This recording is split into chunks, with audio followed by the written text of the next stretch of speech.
Established over 100 years ago, Watkins Books is one of the world's oldest and leading independent bookshops specializing in esoterica. We have the widest selection of esoteric books in the UK, and our friendly and knowledgeable staff are here to assist you in a unique ambience of our shop. So come and visit us in the heart of London as we're open every day. The Moore Show is supported by Mindscape, Paranormal and UFO Matrix magazines, available for download on all major digital platforms.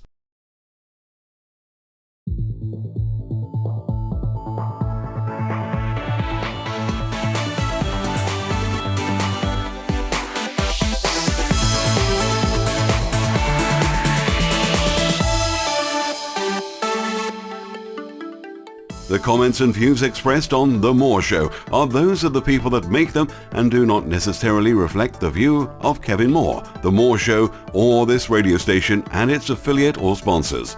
This show is for entertainment purposes only. Broadcasting from the UK and across the world online, you're now watching the UK's only alternative late-night talk show, and I'm your host, Kevin Moore. For the next hour, I'll be covering subjects that will open up your mind and provide you with information you may have never heard before. On today's show, I'm joined with Barrie Gellis, who was a member of Jane Roberts ESP class and one of the New York boys, and was referred to as Our Poet by Seth in the October 31st, 1972 class. He is a school conflict resolution peer mediation specialist, as well as a high school English teacher in New York City for the past 14 years. He has produced 2 public access TV shows for Queen's New York Television and has written more than 4,000 poems, published over 70 of them in various magazines, and is the author of the poetry book Outside is a Secret Key, a collection of poems that relate to Seth's ideas. Additionally, he has been very active online for 11 years and has created a number of ongoing Seth message boards, as well as hosted a bi-monthly Cyber Seth chat for 10 years. Well, Barrie Gellis, welcome to the show. Thank you. Thank you for coming on board. It's a pleasure to have you on, it really is. Okay, right. This is going to be a fascinating interview, it really is. This is all about your time, spending at the ESP classes with Jane Roberts. This is your massive learning curve that you've gone on with the teachings that Seth that taught in the many books, and you're someone that's spreading the word on Seth, most definitely.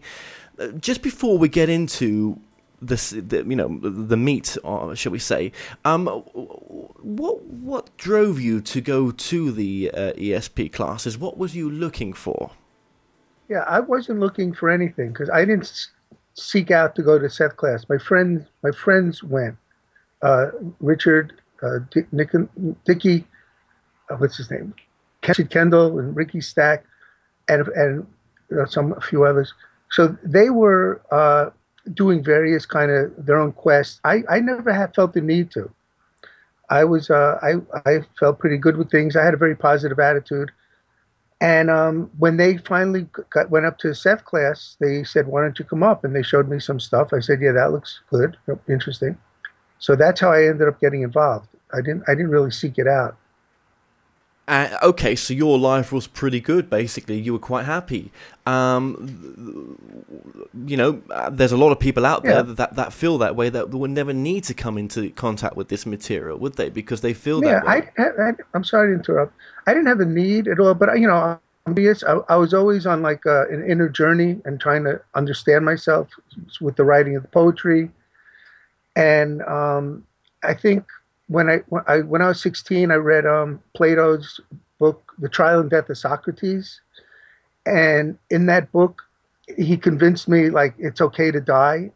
And as soon as I felt it was okay to die, I got this like pain in my stomach, and I said, no, I don't want to die. I felt that I got this awareness, that we're alive because we want to be alive. And I've always been interested in the inner self and inner exploration. So going to Seth class just fit right in. It helped connect certain dots or certain understandings I had, and it kind of filled them out and added some new ones. Right, right. Absolutely. And my point just prior to that was, for those who never come in contact with any material, any spiritual subjects, for instance, who feel that their life is perfect the way it is, maybe they've created that reality where it is just perfect, or maybe in this lifetime, they're just here to have an easy life. Or what's your take on people who never look into these subjects at all? Well, first of all, I didn't want to give you the implication that my life was perfect at all. I just was, I wasn't looking for I didn't search it out, the Seth class. People who are happy. Nobody needs Seth. Nobody needs anything. We have all the answers inside. And people, I do believe we choose our family situation based on needs we believe we have. So people who pick a happy situation and that's probably going to stay happy, good, that's what they chose on the subconscious level. Do you think, though? I mean, we're getting into some of the deeper stuff here, but it's just where it's leading on right now. Do you think those that never look at these subjects or any spiritual subjects whatsoever and aren't religious at all are sort of stuck on the wheel of reincarnation if they don't look into these subjects? No. Because, first of all, you don't have to look into anything. You're doing it. If you create your own reality, which Seth says, a lot of people now say, you're doing it if you read it or not. You're a spiritual being, even if you're consciously aware of it or not. So it's my fax machine is going off here. Any case, yeah. So no, you don't have to ever read a book. You don't have to know how to read. Your spiritual growth is very intimate, and it has nothing really to do with what books you read or if you can read. Okay, so you could live a life of never coming into contact with this material ever, or any material, and that full stop, any spiritual material, or if you did come in contact with it, you would never resonate with it, so you just put it to one side and call it woo-woo, right? Well, not you. Everybody is their own Seth. Everybody has their own spiritual library inside them. And they're connected to their lives, past lives, future lives. So you're not isolated, just this being. So your spirituality, it's part of nature. It's part of your cells, as well as yourselves. So it's not that you're void of it. You can't escape it. And it really doesn't matter what you do, in the spiritual search. You're kind to somebody. Kindness is spiritual. Compassion. You don't have to read anything to be a spiritual being, and because you have your own connection to all these things. You're your own source, and it's always bubbling up, and you're giving information back into your inner self, and it's a whole dance going on. Okay, so what makes someone that watches this show and many other shows like this, and who read these type of books and are on a search, different to the person who's never going to look at it? Yeah, well, again, my opinion on that is some people are consciously interested in these types of things. Now, and so they seek it out. You seek out what you believe in or what you believe is important. So someone who loves bowling and they just go bowling and they do whatever, they're getting something deep out of it, even though it just looks on the surface they're bowling. People, I guess, who listen to shows like this and read these books, there's more of an intellectual quest, and they want to hear themselves say these things and be aware of these things. But the inner journey is the inner journey, regardless of what path you take. Right, because I suppose no matter people that are into these subjects or the person that we're describing, in a sense, that would never look at it, when they cross over, they're still going to the same place, which of course they are, and they'll still be made aware of the same reality as what we may be made aware of when we cross. Yeah, but what makes a person nice or kind? Besides the background, but people are connected to something inside them. And that connection is spiritual. That's a spirituality. That it's a knowledge and it's an awareness. So it's not like either you're ignorant or you read books like this. There's not that division. So someone could be very spiritual and not having read a book, not even believe in the term spirituality. So what beliefs they have about death, and that, I don't know if you're getting at that or not, that's a little different issue. Because if you believe, you could be very spiritual or religious and have very different beliefs about death. My belief about death is, besides giving my belief about it, is when you die, you're going to find out what it is. So if it's the end, well, I guess then you won't find out, but then it's just the end. If you believe, I believe that there's an afterlife, and death is more similar to the dream state, if you will. But if you believe you die and you go to heaven or hell, you're a classic religious type person, Christian or something. I believe you'll die, and then you'll create, like you create your own reality now, you'll create your own landscape, your own death landscape, and you would create your own heaven and hell. And then somebody might come along and tell you, you don't have to continue doing this. If you believe it's just the end, let's say you're a scientist and you really strongly are atheist and just strongly believe it's the end, you'll die, and you'll probably temporarily create blackness if you're aware you're dead. If you're dead, you're an atheist and you died and you're not even aware you're dead, because I think that happens from things I've read. You wouldn't create blackness, you just create the same world you're living in, and somebody would have to come along and you'd have a discussion and they would convince you that you were dead. So your spirituality and your awareness of what happens when you die are kind of two separate issues. Yeah, absolutely. Yeah, I know this is going on a bit of a different tangent here compared to what we are going to be talking about. It's just an interesting to see someone who's studied the Seth Material, what they think about this particular angle as well, which is something I question. I'm sure other people question as well. But like you say, you summarize it up to say that if you're a nice person, and everything else, that is being spiritual. Loving yourself, loving other people, absolutely. It may never come in contact with this type of material, never need to. But that's, as Seth would say, you create your reality. And I think an atheist could just be as spiritual in a sense and as loving, because if they're nice to other people, which most atheists are, then that's a spiritual path. They may not like me saying that, but it's true. Now remember, when you say not in touch with this stuff, I'm saying that they are in touch with this stuff. It's in everybody.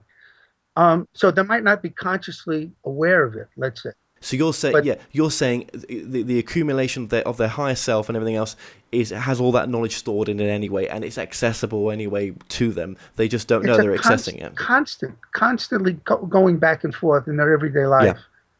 Yeah. If you're an atheist, or if you go to the church, or if you read Seth or anything else, there's a constant interchange between the inner self and the waking conscious self. Yeah, so you're always in touch with it. So, okay, now you go into these classes. What was the atmosphere like being around Jane Roberts and being in these classes back in the 70s? Yeah, the term class, they're called classes, but they weren't really classes. We just went to Jane's living room. So it was people sitting in her living room. Sitting on chairs, sitting on the rug, and Jane was kind of at the center, sitting on her rocking chair there. But the atmosphere was very kind of boisterous. The lights were always on. There'd be some wine on the table. People drink wine. People would smoke. The only time we'd really get quiet, well, when Jane would speak, people would listen a lot. And there'd be a lot of arguing going on, or just discussion, not necessarily arguing. There was arguing, but there was also just discussion. That wasn't arguing, but back and forth. And when Seth came through, that's when everybody got quiet. No matter what, when we knew Seth was coming through, everybody kind of like shut up and listen. And that's part of the atmosphere. Absolutely. Yes, because when we're just playing the video back now of Jane Roberts bringing Seth through. Now, when Jane brought Seth through, the voice changed quite a bit and the glasses came off, didn't they? Yeah, so that was the sign. If you saw the glasses come off like that, you knew Seth was coming through. Because you didn't hear the voice because the glasses came off first. Yeah, amazing. It must. I'd have loved to have been a fly on the wall just to be in that atmosphere and to be with you guys. It must have been incredible. Did you understand what was going on at the time?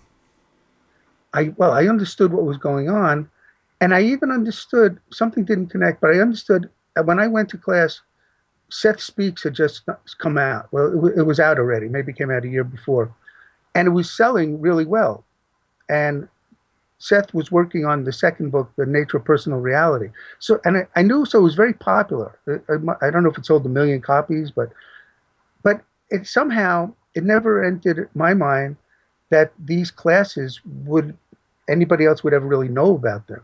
It just seemed like it's like what you do. Like if you go to the supermarket, you don't know that you going to the supermarket is going to somehow be people going to care about That's right. it. And but Seth's class wasn't going to the supermarket, but it was something like that, in that it was just something I did on that Tuesday with my friends.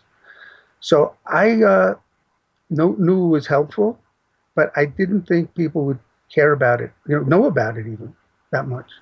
I've read that Jane was quite a lovely person. She was very friendly and wanted to help people. Yeah, she was. She pushed. She didn't like publicity. I don't know if she thought she didn't like the way she looked, or she thought it was not good to have publicity, or I don't know. But she really pushed away publicity, because the Seth Material, I think, could have been more popular had she been someone who pursued publicity, but she didn't. Yeah, absolutely. And you think there could have been deeper reasons for that? Well, I'm sure there were. It wasn't just reasonless. There was no reason.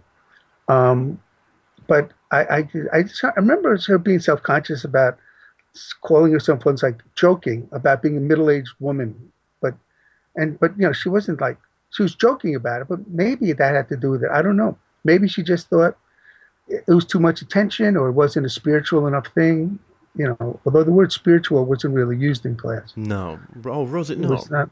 No, yeah. Okay. It was. Yeah, this whole aspect of loving yourself, if we look at that what we're talking about, but with Jane from this respect, it's something that I'm working on all the time. I think we're all working on. I think loving ourselves is a difficult aspect sometimes, and Jane was not a god, did not want to be a guru. She was just a normal person with this special gift that we all have in a sense, but she had trained this gift. Yeah, and Seth was not a god or a guru either, and he wanted to always put the power back on us. He said, the vitality of my voice is just a dim echo of your own voice. And he said, if you ask a question, it means you already have the answer. And if I give you the answer, you might stop looking, thinking you have the answer. But then he did answer, but sometimes he wouldn't. But one of the overall umbrella ideas of Seth was that, you have the answers and you don't need Seth, and everything is within you. And I like the concept of when you ask a question, that's a signal to yourself that you already inside somewhere have the answer. I like that concept. Yeah, that's kind of cool. That is cool. And you got to speak to Seth, or Seth spoke to you in one of these sessions, didn't he? Like, back in. Yeah, he spoke in a few of them. It's just, it was like just I don't know what to say about it. What do you want to know? Oh no, just that. Okay, well, just that he spoke to you. Yeah. Yeah.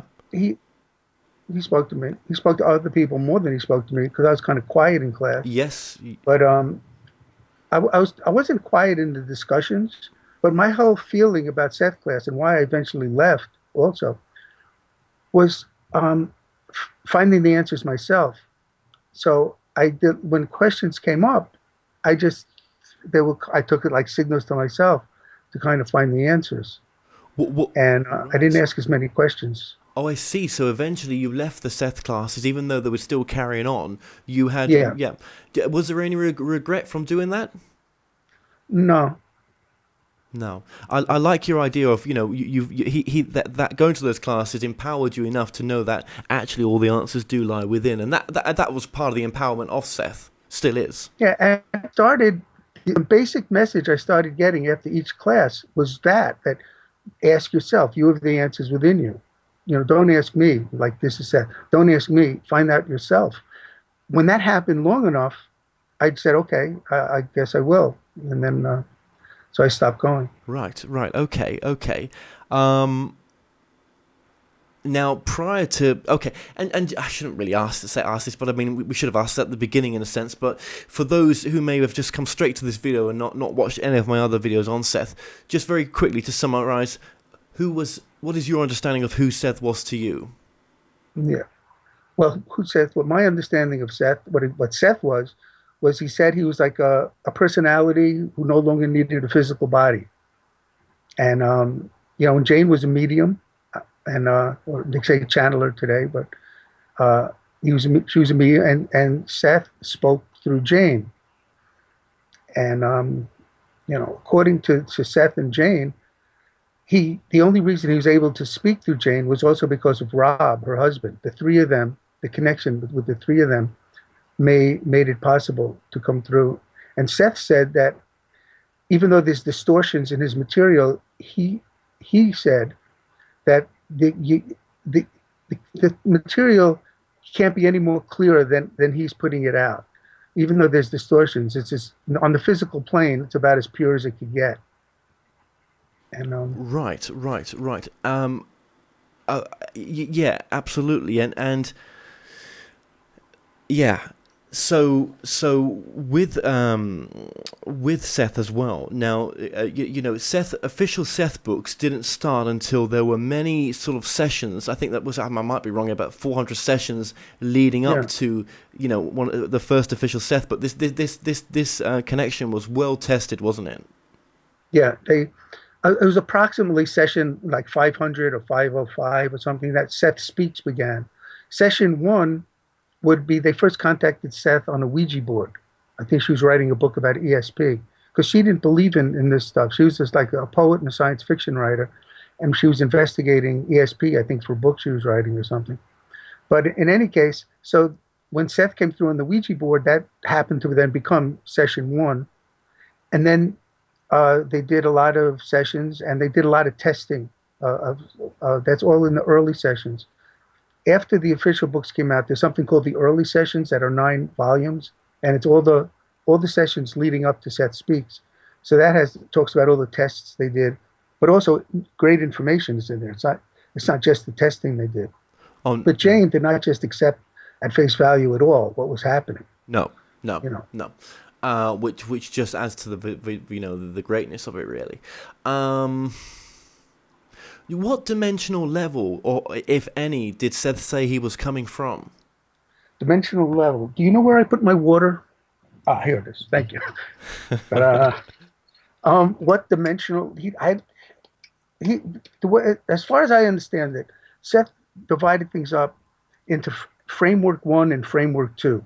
I'm sure there's more divisions or whatever, but simply framework 1, F1 is what people call it. That's like normal, everyday physical reality. And then F2, or framework 2, is the non-physical. That would be like the dream state, out-of-body states. He did mention a framework 3, which I don't remember now what he said, but he said something about it. And he's talked about realities that we couldn't even dream of, non-physical to us, that exist. I don't remember him putting numbers to things at all. No. Or levels like that. No. And so he would come from like a non-physical reality. Right. Okay. No, that's perfect. Yeah. Because we're talking about things here that are beyond our conceptualization. Probably it's so easy to say this is the way it is. And this is how it works. Actually, I'd probably say that even though all these wonderful information has come through with Seth, it may be the reality that Seth gave us, maybe even the actual reality, if there is one, may be even much greater. What Seth gave us actually may be just so that we can understand it, and really it's not that way at all. It's so much greater. Yeah, great. I would say greater and different. Physical reality is a part of the greater reality, F1, but we created it to be different from F2, than the dream reality. So on one level, what we see in physical reality is just as it is, even though there's more to it. And when it comes about, it still is what it is at the same time. You know, a glass is a glass, even though the glass doesn't exist. Uh, Everything. So it's not like what what it is just doesn't exist at all. It just is. There's more to it than meets the five senses and our understanding based on the five senses. Yes, yes, You know? yes, absolutely. Yeah, and okay. Are you attracted to any other channeled material that's out there nowadays? Not no. I've I've tried to listen a little bit because I'm curious about it, but nothing. Uh, I'm not. You know, like I wasn't really looking for Seth, and I think he was great. I'm certainly not looking for anything else now. I don't feel the need. Anything I've ever heard from other people, from other channelers, either to, in my opinion, is not as good quality as Seth, or it says some things that are like equal. I've never heard anything different or Right. like that I felt was left out. And wow, this is really Why? adding something new. Sure. Why then? Okay, go with the equal stuff for now. Why is the same stuff coming through different channels? We're not talking about other Seths. I'm just talking about different channeled information. That's the same stuff coming through. There must be a reason why they'd give their energy to come through to say the same stuff again. Are we not listening in the first place? You're not listening to me. Um, I think it's just. I think it's come throughout the ages, and I think now we're more as a group of humans, I guess, more spiritually ready or aware to receive the messages. It was never just one person like Seth speaking or one. I think there was always multiple. I don't know, hundreds, thousands. I don't know how many people speaking, and it's we're not separate from the invisible world. You know, we are them. We're one aspect of them that is on the physical world now. Physical. Yes. So we're all connected, and yet we're all separate. Yes. Then we're going to get into all this as well. Yeah, absolutely. But then why is it the same bloody information? It's almost like, like I'll say again. It's like when it must be because it's either truth is truth and truth is truth and it comes through, or we need to get to the level that they're giving us their truth at before we can accept the newer truth, which is higher than what Seth would have brought through. It's almost like, since Jane Roberts' departure from this planet, has much changed in a sense of our nature, of our understanding of who we are in a bigger global picture of oneness? I don't know sometimes. Yeah, I don't think so. I think we talked about this about a week ago a little bit. But all these, when we're physical, we are not supposed to have a full awareness of this expansive reality, what Seth would call the F2 stuff, but I'm calling the F2 stuff. If we did, we wouldn't function properly on the F1 and learn from physical reality. So the forgetting is a necessary quality in order to learn from it. It's like if you play baseball or what sport ever is in England. Do you like a sport ever? Did you play soccer or football or whatever? If you play some sport, and then in the middle of the game you just said, "This isn't real. This field isn't really a field," and you kicked the ball elsewhere, you walked off, or you did something. You have to go by the rules, or else you don't have a game. If you don't go by physical reality's rules, you don't have the game. And the game isn't a negative thing here, but you don't have what you created it for. According to Seth, and I agree with it, we created physical reality for a reason. And we created it because we needed something different than F2. We needed something different than non-physical reality. And we created it to use those differences, not to just be aware that they're different.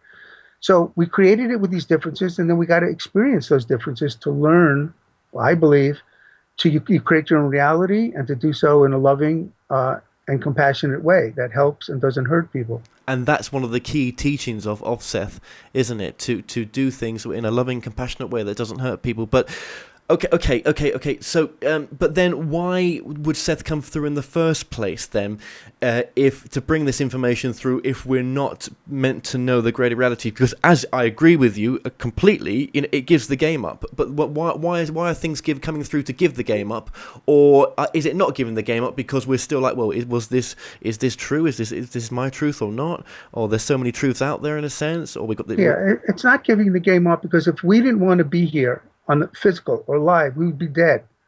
We just die. That's what I was referring to. I remember when we talked about it, but with the Socrates thing, was reading Trial of Death of Socrates, and I realized if you didn't want to be alive, you die. And I got this pain in my stomach. I was like 16, and I said, no, I'm just kidding. But if we didn't want to be here and we didn't need to learn from physical reality, we wouldn't be here. What would happen? You just die. Your body would stop working. All right. Well, I got a bit of a download earlier on because I channel as well, and my download was in the gym actually, believe it or not, and it's come back to me now. What the download was that the picture that Seth gave us and all the other channels have given us is not the picture at all. It's not the picture. The picture's so much unbelievably greater than what we've been told. It's not a case of going down a white light to an end of a tunnel, life review and all that. It's actually much expansive. It's beyond our expansion. It's beyond our knowledge. The picture that was given us is just as though Christ came here in the first place to give us a better way of being to each other. But the picture is far more greater. So, well, of course, it doesn't. Seth is communicating to us about us. He's communicating to human beings, understanding our human experience, and helping us understand it better ourselves and the after-death experience. But that doesn't mean, and some of those quotes I sent you, Seth talks about these greater realities, and they keep going, and they're greater. Everything you just said, Seth has said. But the purpose of the people who are dealing with humans, the entities, the channelers, whatever they're called, is to help us with our human experience, learn what we're supposed to learn, and when we die, we're not going to go to one of these other grander realities yet, because we're here. You have to take your steps. If I want to go someplace, I have to get into my car and then I'll drive. I'm not going to be in England without getting in my car and driving to the airport and getting on the plane. And the getting in the car isn't the end of reality. There's a greater reality, which is the airport, and then there's an even greater reality, which is the plane. Yeah. So, but that doesn't mean the car doesn't exist or isn't important or anything. So yeah, there's more than the car. Yep. I'm using an analogy here. You know what I mean? So like, there's all the great. Yeah, what we experience on the human plane is only physical reality, which is a lot, because that has to do with, because then you get into probable realities and dream realities. There's infinite dream realities, infinite probable reality. So even the physical reality is much more than we see. But there are realities that, like you just said, that we can't even imagine. I don't think that Seth can't. No, I don't think they've been talked about. I think what I'm trying to, this unimaginable reality that I'm talking about, has never been discussed before, in a sense that of what it is. I couldn't say to you right now what it is, but it's not what Seth brought through. It's not what Edgar Casey brought through. It's not what Crime brings through. It's not what Bashir brings through. It's not what any of them bring through. It's actually so much bigger, and that's my aha moment. That's exactly what I'm saying. Yeah. I'm saying that there are realities that exist that are beyond what even Seth could understand. So let alone talk to us about. But that's not Seth's purpose to try to. But yeah, of course. So when we bring Seth's teachings right now, it's almost like, and other teachings that come through other channels as well, it's almost like these teachings are there as teachings to help us in the present moment, to make our present moment better, but it's not the definitiveness of what it is when we cross over, but it's to make now better. That's what it's all about, isn't it? Making the present moment better, because it's so important to be here in the human existence.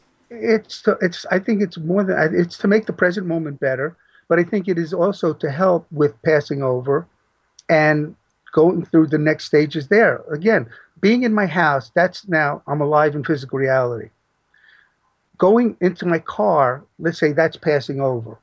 And then getting to the airport is the next step or the next reality. So Seth is teaching us about being in the house and going to the car because that's where we're at. That doesn't mean there's not the airport, there's not the airplane, and there's not all these other places. So I think Seth's purpose is to have us happy in the house, and also to have a good transition and an understanding when you get to the car, the after death state. But all of these things is much more than we're talking about, even on the level we're talking about, because if time is simultaneous, we're living all these lifetimes at once, and we're involved with the communication with them, and the after death state is involved with all of them as well, and probable realities and dream realities.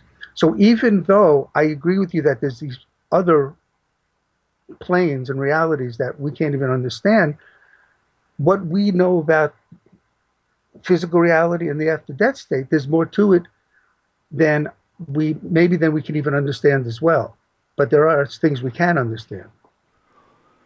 Yeah, okay. And I'm all about, I mean, I share these subjects and do this because I'm all about making our life better in the moment by having a better understanding or not a better understanding, but just to bring through an awakening moment that we're more than what we think. And I love the way you've explained that, the car, the airport and everything. Thank you for that. That's bloody amazing. So to appreciate that someone else out there has considered this a long time ago. I appreciate that so much. It almost gets to the point then that I know we've had this discussion off air. It's going to come in the interview that who are we channeling sometimes, and I'll say something to you I said before, and I love you because you're a really cool person that we can have these conversations, and there is nothing in me that I'm saying, oh my God, I have the truth. No, this is just an idea, an expansive idea that. The idea is that basically, I think we're more powerful than we give ourselves credit for. Now, when we use the word God, it's a word that's heavily used. It's got a lot of baggage with it. I tend to think of the word God as the everything, as just the isnism, the unexplainable in a sense, but also it's almost like it's the power of everything, and we are that power. So when we say we channel, actually, it's coming from that place. So when we say we've been channeling separate entities, which happens a lot, and it puts a lot of people off sometimes because they think this is just nuts. Look how they're changing their speech. They're looking a bit strange, and it's not them anymore. It's like they've been possessed. Some people feel that. I'm saying maybe we do these things like that because we don't love ourselves enough to admit that actually it's coming from us because we're that powerful in the first place. We are the Seth, we are the Egg Cases, we are the Cryons, we are the Bashirs. We're not separate. It's maybe could be separate in a sense because, as you said, there is a separation, but then it's an aspect, but those aspects are still coming back to a oneism in a sense. So when we talk about soul groups, it's really the same thing. It's not separate. You take it away from there. Some of the quotes I sent you have to do with this subject about how we're individuals, and also, do you want to go to one of those quotes? Please. All right, so I'll read this to you. So this was from Seth Class 5/18/71. It says, "Now each of you is a part of all that is, highly individual and unique, like no other. And that, like no otherness, will never be taken from you. You will not melt into some great golden bliss in which your characteristics will disappear. You will not be gobbled by a super god. On the other hand, you will continue to exist. You will continue to be responsible for the way in which you use energy. You will expand in ways now impossible for you to understand. You will learn to command energy of which you now do not know. You will realize that you are more than you realize that you are now. But you will not lose the state of which you are now aware.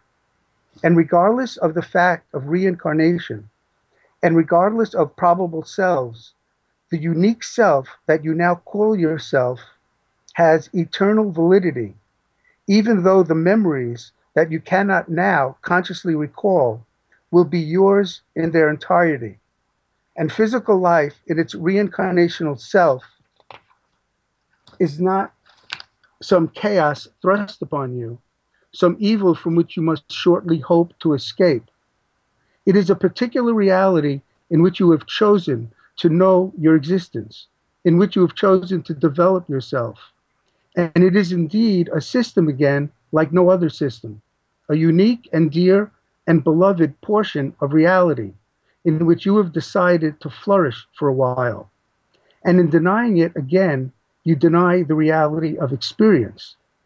In other terms, you will leave this system for others, but there will be a portion of you yet, no matter how many eons pass, that remembers a spring evening and a smell of autumn air. And those things will always be with you when you want them. You make your own flesh and your own world, as now in mass you form the evening. These are creations of yours and of your kind. They are not prisons to be escaped from. Okay, so that's the end of that quote. And was that too much at one time? No, perfect. Okay, and then there's this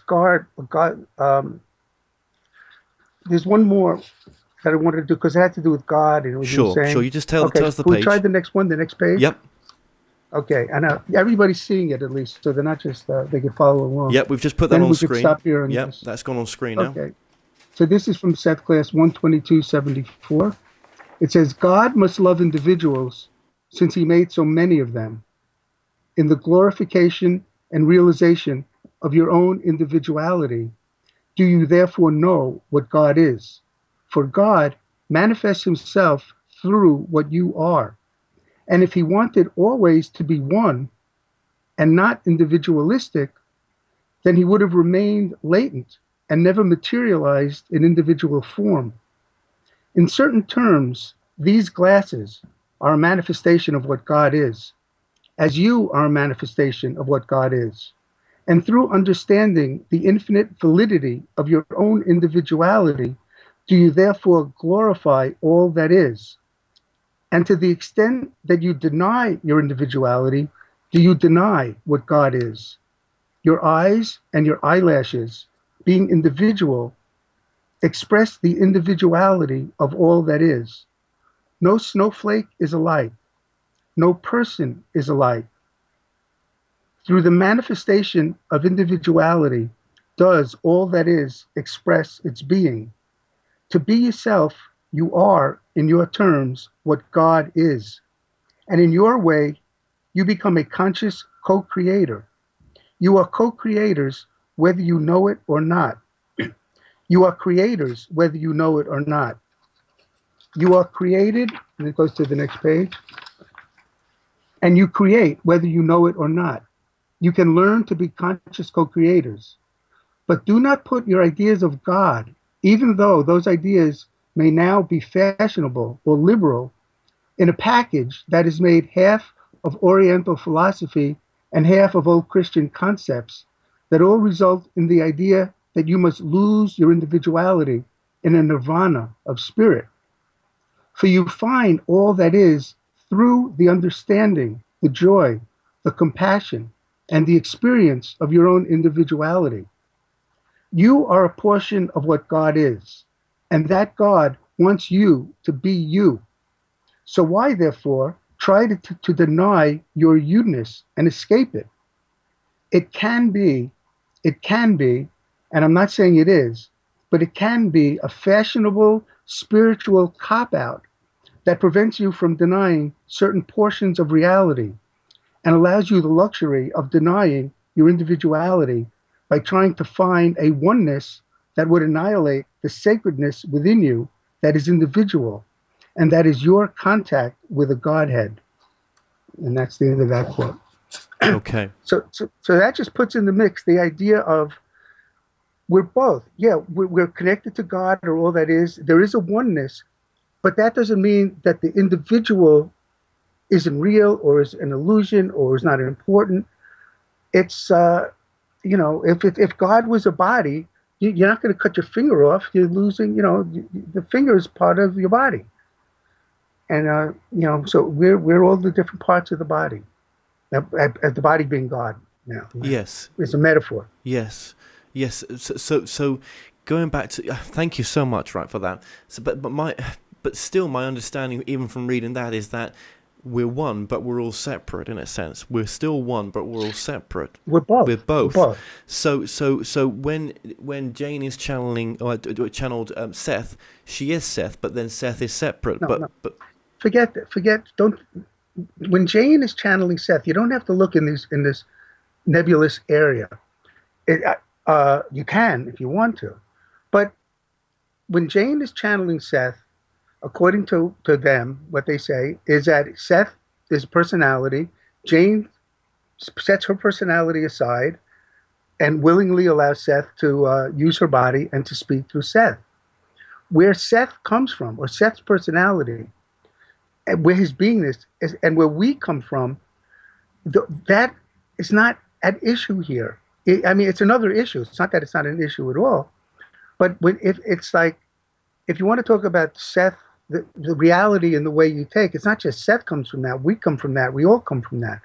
But when it comes from just Seth speaking through Jane, it's not as complicated, I don't think, as, I don't know if you're making it complicated to yourself, but it's not as complicated. It's Seth's personality that is great, that has lived many different lifetimes, and has a much greater awareness that we have, and has awareness of other realities that we're not aware of at all. And he has a connection with Jane through their physical lives and lifetimes, that he could come and speak through Jane. And I don't know. He talks about his lifetime. He talks about various lifetimes. He talks about how he knew Jane, and stuff like that.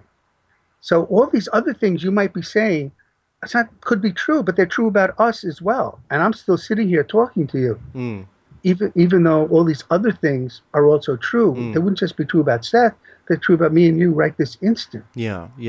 Do you think it's empowering for a channeler, though, or someone that's bringing through teaching information, that it's more empowering for them to realize that actually that information is accessible to them as well? So what I'm saying is that Seth may have all this wonderful information that he's bringing through, and it is fantastic information, right?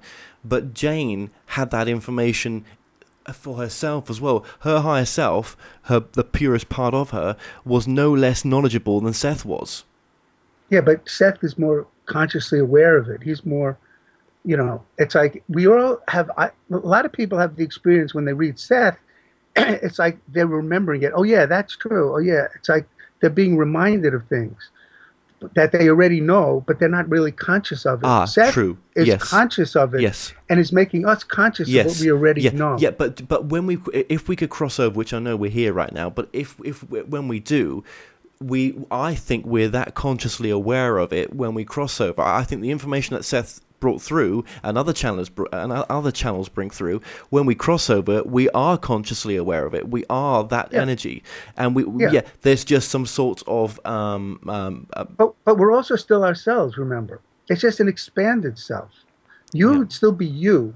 You're not won't disappear, according to what Seth says, but you would be more aware of all these things. Sure. So what Seth does to help, and other people too, is it gives you a mindset to be ready to deal with it better than if you are panicking or you think other things are going to happen. Yes. It's kind of like entering the dream state, being aware you're entering the dream state, as opposed to just suddenly finding yourself in a dream state and you don't know what's going on. Exactly, but what I'm coming to, I'm coming to something here. But what I'm saying as well is, okay, so when we cross over, we're both in agreement that probably, without saying this is definitive, but probably maybe we are fully aware of what Seth knew, because we know that anyway when we cross over, because we're connected to that greater part of us. I don't think that when we die, we would necessarily just instantaneously become fully aware of what Seth knew. I think he got to his place by living and dying and learning, for a really long time. And I think we're in the process of that, of doing that. So you think, but I don't think it just happened. You think he may have been an older soul? Oh, definitely. I mean, according to what he says, anyway. But would you be surprised? I'm not saying this is definitive, but would you be surprised that when we do crossover, all souls are almost the same age in a sense, but yet, and we do know the information that Seth was given. Let me put it this way. I'm sorry to interrupt. Sure. Yeah, I don't know what term to use. Let's just say oversoul for this end. So there's the oversoul, right? And then the oversoul has these different personalities, focal personalities that are living in different time periods. So we're all connected so I would have an oversoul. Let's say that oversoul is named Joey. I don't know. And then I'm Barrie here in the whatever year it is, 2016. I would have another lifetime in 1710 and 2150. All over the place, all these different lifetimes. All at the same time? Yeah, all simultaneously. So when I die here, I would have access to the information, on the one hand, of my oversoul, which would have all the information Seth has. So I would be involved much closer to that oversoul. Well, but I don't know if I just, it's hard to separate these two because there's no separation also. But the things that I was supposed to learn, I would still have to digest, and not, if I just became like Seth, there'd be no digesting going on. I would have to learn from the experience and still be, apart from that in order to learn. What if, though? Okay, absolutely. And we're going to move off this in a minute. This is just interesting, though. There is a point to this. I'm going to get to it. What if, though, that we can connect to our oversoul? Let's just call our oversoul right now a higher self. A higher self is just the oversoul right now. That's what we're going to call it, right? Because it's just names. Doesn't mean really much. It's just for us humans to understand it, right? Or to give a context to it. So we're able to get. So if I can connect to Kevin Moore, the oversoul, then maybe I have access to information as high as what these others are bringing through. My point is though, is that we all have an oversoul, and if we could train ourselves to get in contact with it, we'd find that all the answers we were looking for, not to be told do this, do that, do this, do that, no, but just pointers, intuitive pointers, but the answers that we get from channelers, we can bring those answers in too, because we can connect to our oversoul. We each have our own Seth. Yeah, we each have our own Seth. It wouldn't be called Seth, like you said. I said Joey. You could just make up any name you want. Yeah. But we each have our own private Seth. Yeah. Yeah, that's my empowering point to people. That what Jane did, you can do. Now, whether you or me. Right now, I'm channeling and I'm going through my higher self right now. There was a group or collective entity called the One coming through. I feel that they're still there, but now that knowledge that the One had is actually coming from me. And I tell you why I'm doing that right now. I'm practicing that is because I'm finding it much more empowering right now. And I tell you why I'm finding it more empowering because I'm more in love with myself that I'm able to bring that through. I'm in love with myself to know that I'm worthy enough to do that, not to call it something else that brings it through. I'm able to bring it through because it was me all along. Even though this one may be separate in a sense, it's still me. I'm able to connect to this oversoul in a sense, its higher self, and bring it through and not have to say it's something separate. Yeah, I would agree with you. But completely. You go back to Jane Roberts' time, this conversation would never have happened. I wasn't around. Yes, it would. Was it? Seth said, you don't need me. You have your own Seth. He said it right off. He did say that, but this particular conversation that I'm saying right now, in the sense that, as we are now, as I'm saying, look, if we just connected with our oversoul, we could bring in what Seth's bringing in. We could have these answers. That's not new. Okay. That was something that Seth would agree with. I don't hear it in the people that I've interviewed in the masses. I'm telling you that now. Well, I don't know about the masses, but I just know about my experience with Seth, from what I read, and with myself, my experience with myself. But I know that in the Seth class and in the Seth books, the concepts you're now speaking are in there. Right. That you don't need Seth, that you have your own Seth, you have your own answers, but your own Seth. But I guess nobody needs a Seth. I guess my point was, I suppose, a lot of channelers, and it may be true, this may be true, I'm not saying it is definitive, but it could be that they don't feel lovable enough that actually it's coming from them. First of all, Seth, I believe, is very different than most all other channelers. Most other. So other people might give different messages, and that doesn't mean Seth gives that message. Sure. This idea of self-love and being lovable is, of course, significant and important. But if you're sort of, I'm not sure. Seth, because we're individual, even though we have a higher self, and we all have our own Seth, quote unquote, within us to guide us, to give us answers, and we have all that. And we have all these personalities and other time periods also that have them. And we're all connected. We're still separate. We're still our individual frequency, if you want. So you can't downplay that at all. So when you try to say, if let's say you're saying if Jane loved herself more, she would interpret Seth in a different way. If that's what not the information, but just that it was actually not the information, the source. I don't think that is the case, because it's not an issue of loving yourself or not. It's an issue of both are valid. Jane is Jane. Now, he didn't call her Jane. He called her Rupert, because he was speaking to her higher self, possibly. I'm not sure what term you'd use. So yeah. Rupert, he called Jane Rupert, and he called him he. Okay. He referred to Jane as a he, and he called him Rupert. So he never spoke really to the focal personality Jane. He spoke to the oversoul of, I don't know what you'd call it, the entity of Jane. But it's not, and so Jane is Jane.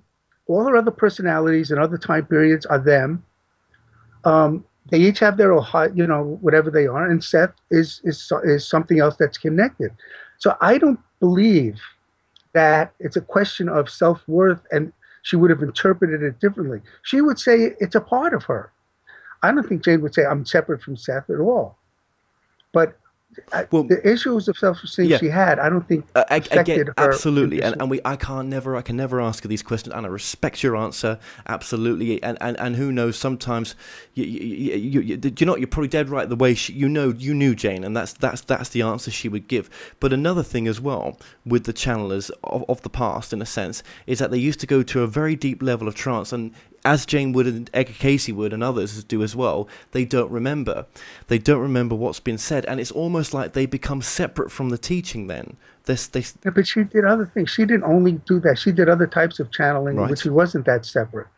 And she was aware.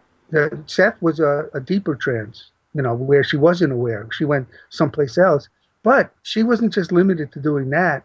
She did other things. And you know what it's almost like? It's like if you were playing, I keep going back to a sport or an instrument. You say you play a guitar or you play soccer? Basketball. But I used to play basketball. Basketball? Okay. When you were playing basketball, if you're in the middle of an intense game of basketball, you're not thinking about dinner. You're not thinking about you sitting here at the desk. You're just being there. That's where you're focused. It doesn't mean that the other yous don't exist. And it's the same thing with Seth. So Seth coming through would be like you intensely playing, basketball. And you're still connected. You right now are connected to when you were intensely playing basketball, but it's separate. It's not separate, and it is separate. I don't know if that makes any sense. It does, and I thank you for sharing that. I'm bringing the point through because for the channels that I've interviewed, and I've interviewed quite a few, they don't go to that such deep level nowadays. It's almost like there's been a shift since 2012, and they are part of the teaching now. They're remembering everything. They're fully aware channels. There has been a change. Yeah, whatever the change has been, the method of communication that happened between Jane and Seth was what it was, regardless of any changes that occur with other people. It's not like it was really something else, and now because of the changes, we now know what it really was, but they didn't realize what it was. I'm saying it was what it was, even though this may be something different. They're not connected in that kind of way that I think you're trying to connect it. It's two separate ways of communicating. Yeah, and I guess what my point is to people out there as well is actually there may be something different being prepared to come through now. Something that there may be a shift going on, and that cheers. Yeah, cheers. There may be a shift going on, and I hope so, because the world needs it. I think we're ready for something bigger. If we are ready for, I hope we are, to come through to shift us to the next evolution. I think the material that came through from Seth will be there for eons. But I think well, Seth, I'm sorry to interrupt. Seth speaks of a change. She doesn't use the word shift. I don't think it's supposed to be finished by 2075. Whatever. I know a lot of people talk of a shift and talk of a change. And people think it's going to be peaceful, and some people think it'll be violent, or it could just be a shift of the actual consciousness or something. Who knows what? Yeah, a shift of consciousness. But people are all over the place with it. I do know that Seth does talk about it. I didn't send you anything on it. It's not much. He didn't say much about it, but he was specific with 2075. That'll be finished. But that doesn't mean it would be, because when you can't really predict the future. You can only predict the moment of the future, like what it probably might be now, but the future is fluid and it's always changing because we have free will. But yeah, so there could be a shift going on and a change going on. There probably is, of some sort, and Seth also did speak about that. I have questions about the people who are channeling today, and the only question I have, and I have it semi in ignorance because I don't know most of them, but there seems to be, and I could be wrong, in my opinion, too much of an acceptance that I'm now the channeler. My subjective experience is true. If I say I'm experiencing this inside, or if I say it's my higher self, or if I say it's an entity named, Joe Smith, there's too much of a willingness just to believe whatever the person says without an examination, more of a probing of the channeler to really try and take the time to what is going on. Just because I subjectively believe it really strongly doesn't mean it's true. No. And I tell you what people comes through on my channeling. I tell you what comes through on mine, and what's coming through now is a couple of things. Is there is ultimate truths. There is not just one truth, there's ultimate truths. And when you pass on, it's told me that even then, they're still trying to figure out the truth, and they're still making their own truth up. It's not set. Right. And another thing it told me as well, it told me a few things. There was ultimate levels to go to. I always say that on the interviews, but also, I'm going to lose my point here as well. It said that, what seems to be shifting for me is this idea that to teach people that, I'm not going to go out and teach people, I don't think, but it seems to be that the answers that we're looking for are all within, and that's where we've all got to go now, within, and that this connection to back to source is within us if we just listen to it, and that's where it's gone for me. If I was going to say I'm channeling anything, it would be that message. Okay. Well, I was not even talking about the message. I was talking about what they say is happening. But in any case, I wanted to say one thing because you reminded me. Sure. According to Seth, it doesn't matter. I agree with it. All that is learning all the time. It's learning through each individual. It's not a finished product. So that just goes along with something you were saying about continuing to learn. Okay. It's not each oversoul is continuing to learn, but all that is, everything's continuing to learn. Nothing is finished. It's an ongoing learning. Is that right? He said that. Wow. Yeah. Okay. Yeah, and that fits into what you're saying. Okay, that's kind of cool. That's kind of cool. 'Cause it's nice to hear that. Okay, well, now we're in the second hour, and I appreciate that debate with you, right? I just wanted to get that out because it's there's no point keeping talking about the same stuff all the time. Let's just look at some other things as well. But now let's get into the Seth teaching. So thank you for bearing with me on that. I hope it's been as exciting as it was for me doing that. Before we continue, and we could easily, if there's anything else you do want to continue in any other direction now, or continue what you were just doing, it's fine with me. So you could stop and start or go here or there. Okay. It's all up to you. I'm willing to continue with anything that you personally I really appreciate want to talk about. I really appreciate that. No, I've got a lot of love for the Seth Material. I really have. And it's great teaching and information. It really is. And it's the Seth Material influenced a lot of people. Marianne Williamson, Deepak Chakra, if I got the name right. Lots of people in the metaphysical. The other channelers as well. Esther and Jerry Hicks. If it wasn't for Seth, then they would never be doing what they're doing. Hayes, Louise Hayes. It influenced her as well. There's a writer named John Climo. I forget, John Climo. Anyway, he wrote a book about channeling and stuff. He credits Seth with ushering in the modern New Age era of channeling and everything. 100%. And what annoys me in a way, and I don't know, should or should not. All these people who have credited Seth, if you look in the little back of the book for 1 second, they don't seem to talk about Seth. Seth doesn't seem to ever be talked about. Yes. It's always yes. And to me, Seth's understanding is deeper than these other people. But that's only to me. Well, I wish they credited them more. Well, that's why we've got you on here right now to bring up the that's what my wife tells me. Maybe that's my thing. Well, that's why you're doing this work right now. Barrie, this is why you're doing it, and that's why you've come. I'm so grateful to get you on this show, because I don't, even coast to coast, I never hear enough shows on there about Seth. Yeah. I hear people that say they're channeling Seth, and we better just cover that actually before we just move on really quickly. I want to just say one thing before. The major difference that I found between Seth and all the other channelers, except this one from the 1800s, that was really good. His name was Davis. I don't want to get into him now. But all the channelers, Seth has two concepts called violations and natural guilt. And I've never seen it elsewhere. Now, other people might have it, I don't know. But I don't think Elias has it. I don't know that. They don't hear. And to me, it differentiates Seth from the others. And what it is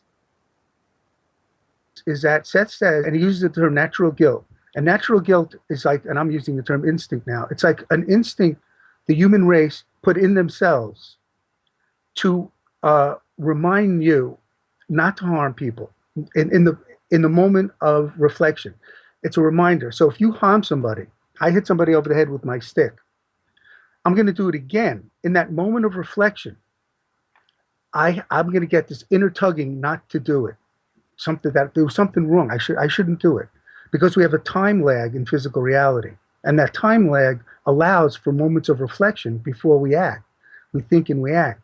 So that feeling of, I shouldn't do it, is what Seth would call natural guilt. Not to be confused with artificial guilt, although it feels the same. Artificial guilt would be, like cursing and, just doing other things.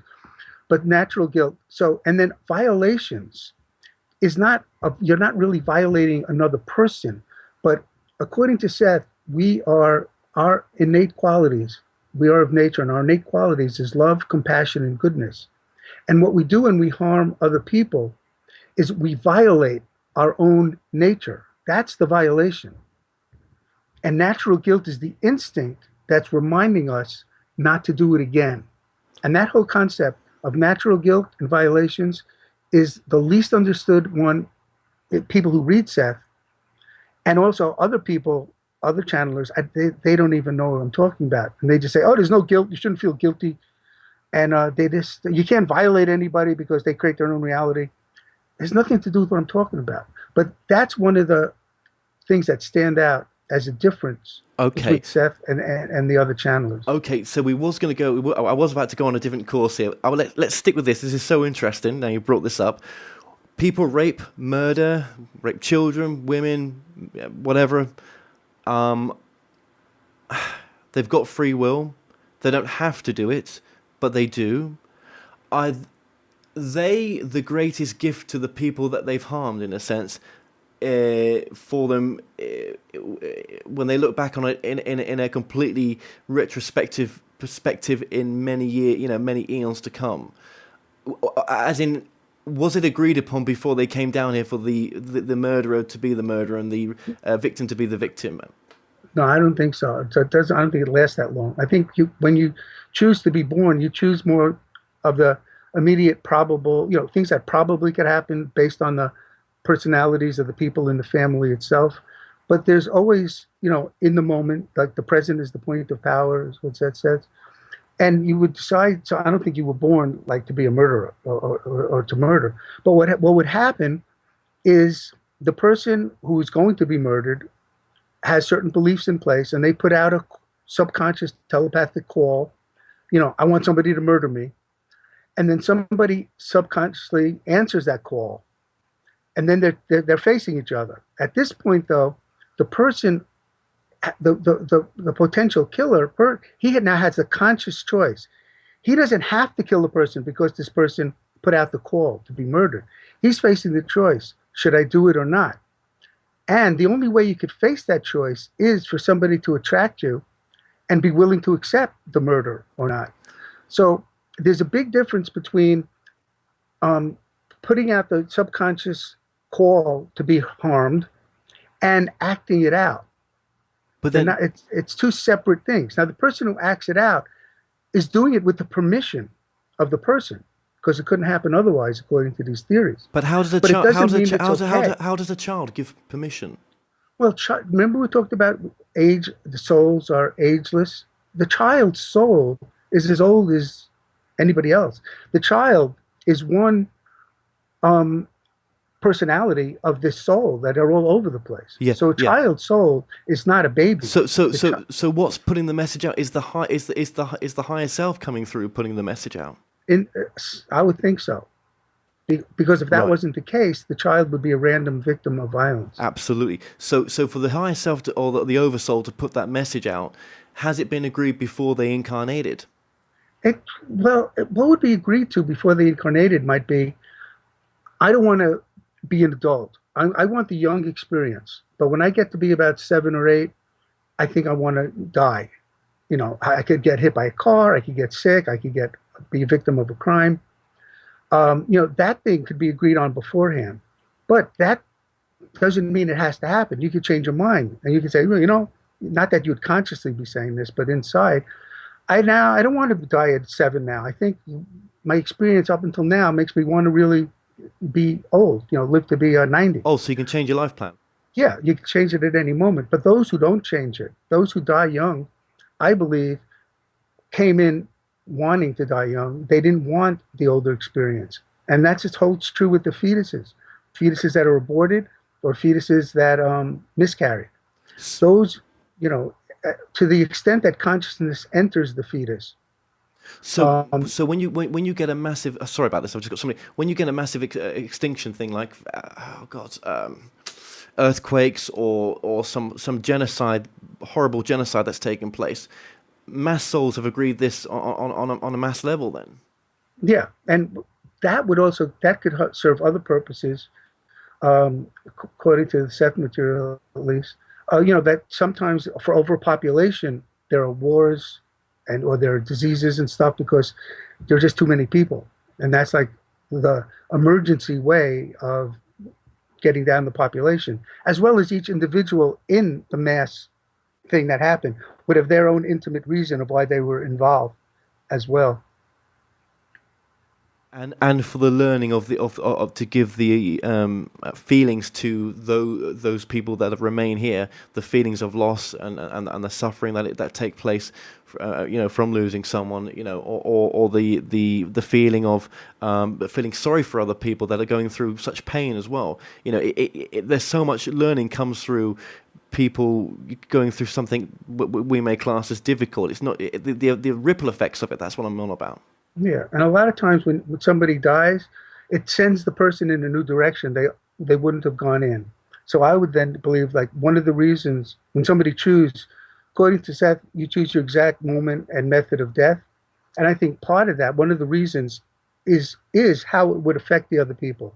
What new direction it's going to put them in would be part of the reason why everybody agreed. Because according to this theory, the family members who were grieving also agreed to the person being killed. It wasn't just the person being killed. Everybody involved would be in on the agreement. And if someone changes their mind to not want to leave, so whatever the situation is, they've chosen to stay, is that alternative reality of them leaving still being played out? Yeah, there'd be infinite number of, I call them, well, in the Seth material, they're referred to as probable realities. And there are infinite number of probable realities, and each one is played out.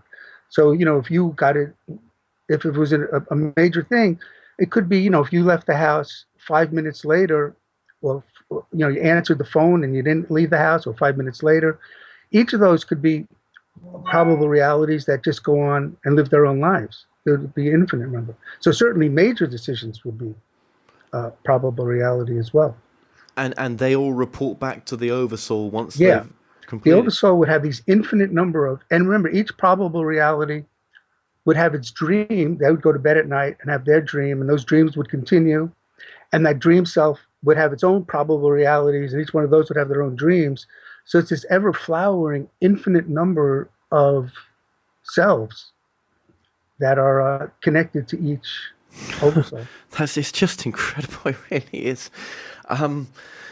Yeah. These bigger pictures. It's almost like we're in the car now, just leaving the house on the way to the airport, just thinking about stuff like this, and we've got a long way to get to the airport, a long way, and there's many service stations to go before then as well, and a few bumps on the road, just in this understanding of what we're talking about right now. That's how vast it is. Yeah, we didn't even leave the house. We're just talking to different rooms of the house. We're just watching Netflix and chilling, yeah. Yeah. Oh, God. Right, okay. Thank you for sharing that. Thank you very, very much. I'll just go back to what I was going to say initially in this second part, was those that are speaking to Seth now. And I've had a few of them on here as well. And I'd really love to get them on with you. And I think they'd be quite kind towards you. These people that are channeling Seth now are not nasty people. They're quite kind people. Yeah. I believe they're kind. Yeah. I don't believe they're consciously trying to manipulate anyone, but they have cut off communication with me when I've tried to contact them. Through the only method I could, like Facebook or emails,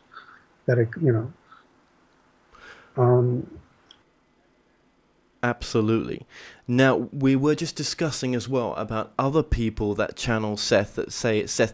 Now, one thing I've heard from others that channel Seth is they say that this original Seth material was too complicated for some people, and that Seth is now coming through to give to give an easier understanding of it. That's absurd reasoning. The Seth material isn't that complicated. First of all, it's like when I was a teacher and I taught a poem, I would teach basically the poem in a very similar way if I was teaching or talking to a third grader, or that would be a little different more, but someone in junior high school, or college, or graduate school. It's the same poem, but because the people would already get something out of it, depending on their understanding. So if someone already has the simpler understanding, because if they don't understand that much. But one of the things I was reading, going through stuff to send you, Seth was talking about, you don't have to even know how to read to understand the Seth material. And he was talking about people that you don't have to be an intellectual to understand the material. You don't have, read the books. If you read the books, you're still getting things. I don't remember exactly what the quote was, but the idea that Seth would come back and dumb down his material because there's not enough thousands of other channels all over the place basically doing that anyway, is really, to me, absurd. It makes sense to the person because they would say, well, my quality isn't as good as Seth, so he's dumbing it down. Now, I'm not saying they're lying. I don't think these people are manipulating and lying. I think that they're fooling themselves because they want to believe for what's happening. But one of the things Seth was worried about, and I'd like to go over those quotes with you to that extent, please, was maintaining the integrity of the material and have as little distortion as possible. I think to come back and dumb down the material would be consciously doing exactly that. I think it's important that we just bring those quotes up because I remember interviewing some before, and I think they said that those quotes didn't exist. So I think it's important we just bring them up. Okay, so we're on the same page. Okay, this is Jane. This is 1982. This is actually 2 years before she died. So this is Jane writing. This isn't Seth. So it says, and very troublesome to me came the repeated news that various people were speaking for Seth publicly and charging hefty enough fees. I felt that my work was being contaminated, and more, I was annoyed and disappointed by those readers who could apparently be so taken in by those other Seths. As he has said so many times, Seth speaks only through me to protect the integrity of the material, and it is indeed that contract between him and me that always assures you of the authenticity of Seth's work. Okay. Now, to me, that's perfectly clear. It's not like, do you want me to read? I'm talking about that first quote for a minute. Sure. It's not like they couldn't, figuring this stuff out, the concept of maintaining the integrity of the material. It's a simple concept. It's not a mythological concept. It's not a mystical concept. The idea that Jane would eventually die, be it when she was 50 or 90, that's nothing special either. They knew she was going to die. They wanted to maintain the integrity of the material. That's not a mystical idea of like simultaneous time. It's very simple. That's what it said there. This is material I'm doing with Jane.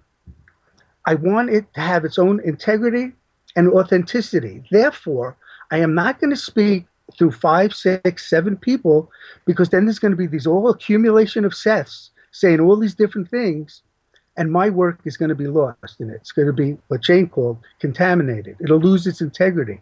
Now, these concepts, this idea, again, I'm emphasizing, it's nothing special. It's not like, wow, it's so unusual, how weird. It's common. It's an everyday common thing. Jane's going to die, and if Seth came through a lot of people, it'll hurt the integrity of the material.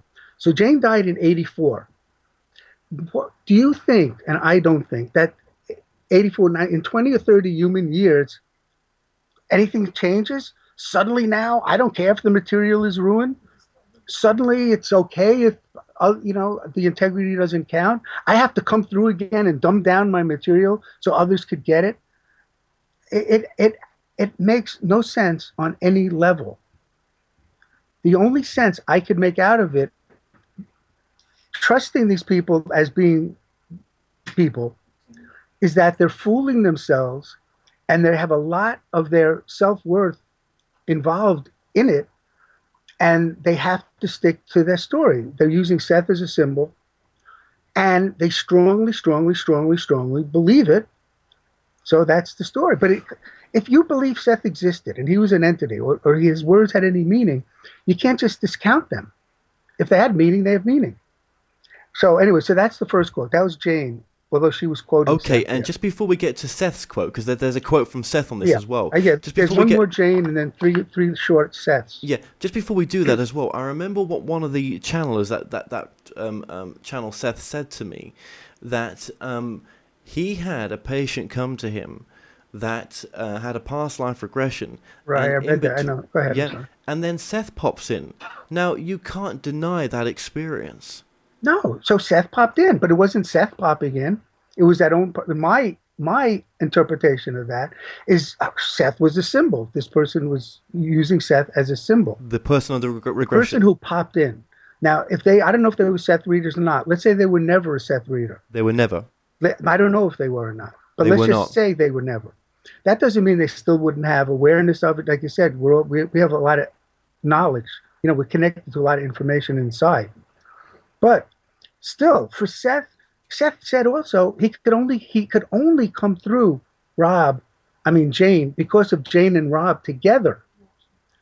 So he wouldn't, if he tried to come through anybody else, it would be totally distorted, according to what he said.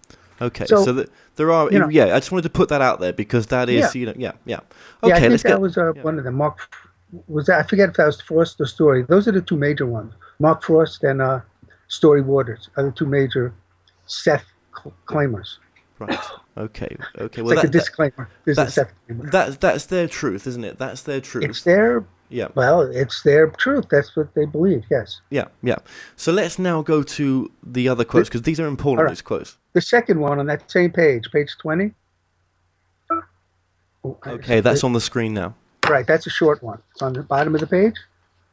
And it says, several people have told me that Seth communicated with them through automatic writing, but Seth denies any such contacts, saying that his communications will be limited to his work with me in order that the integrity of the Seth material be preserved.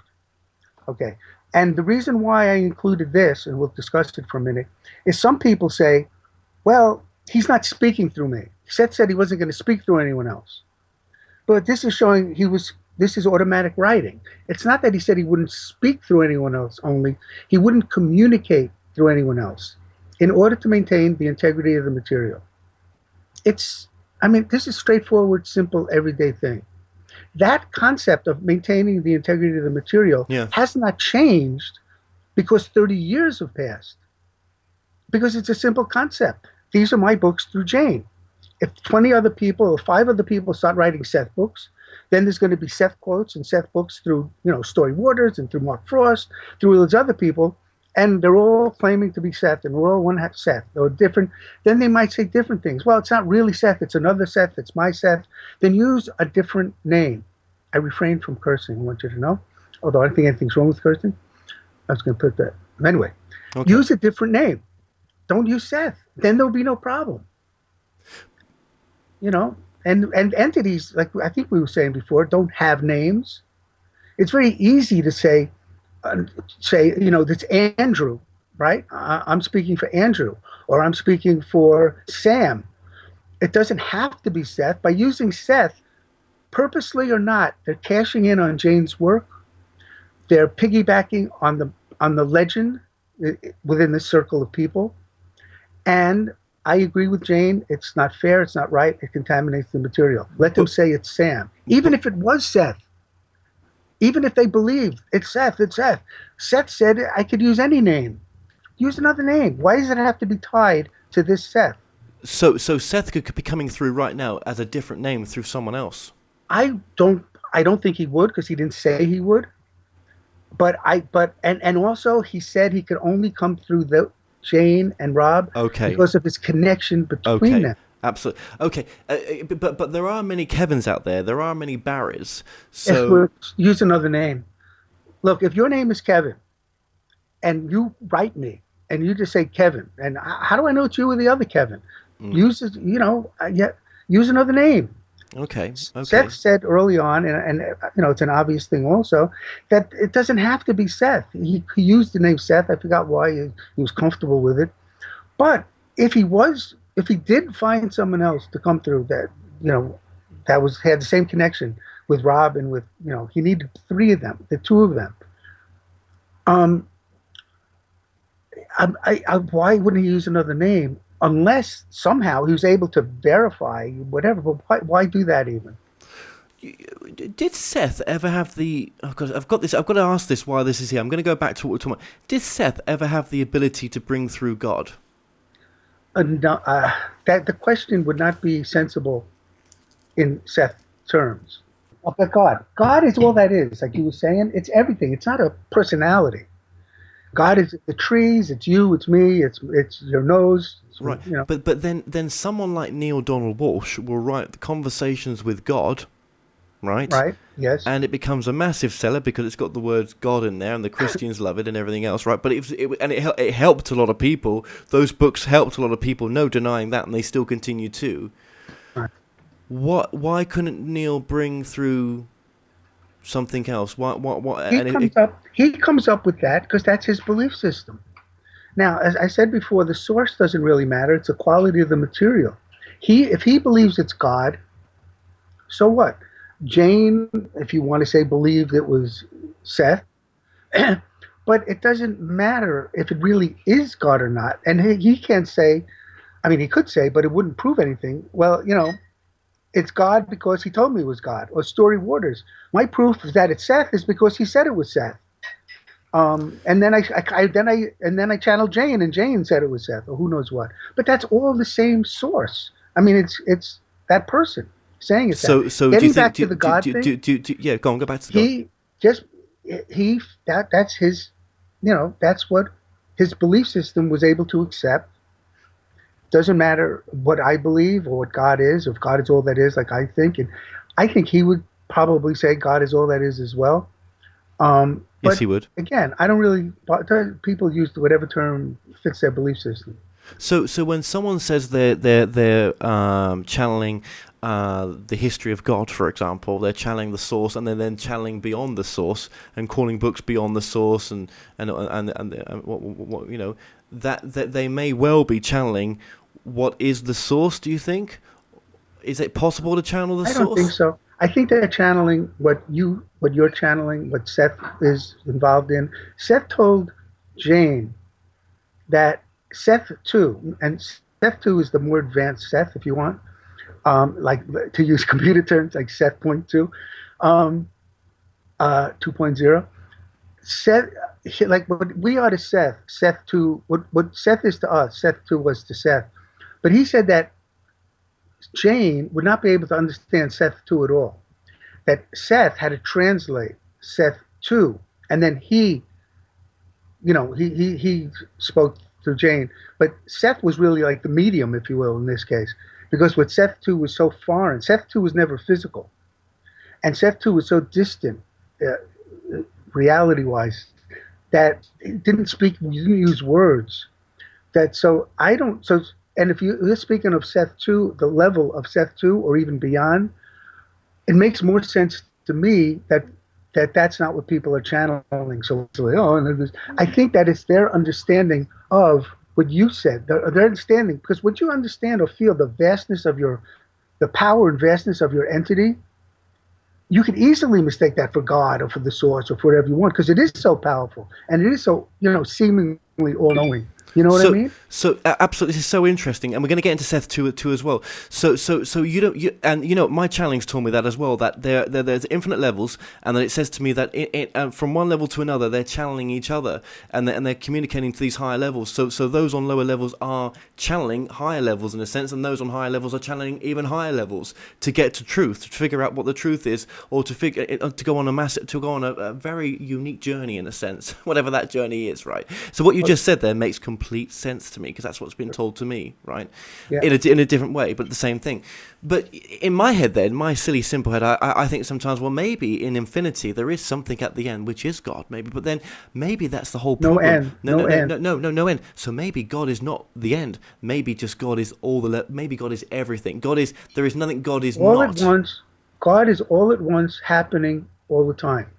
It's like an ever fattening onion that doesn't stop growing. So how do you channel that then?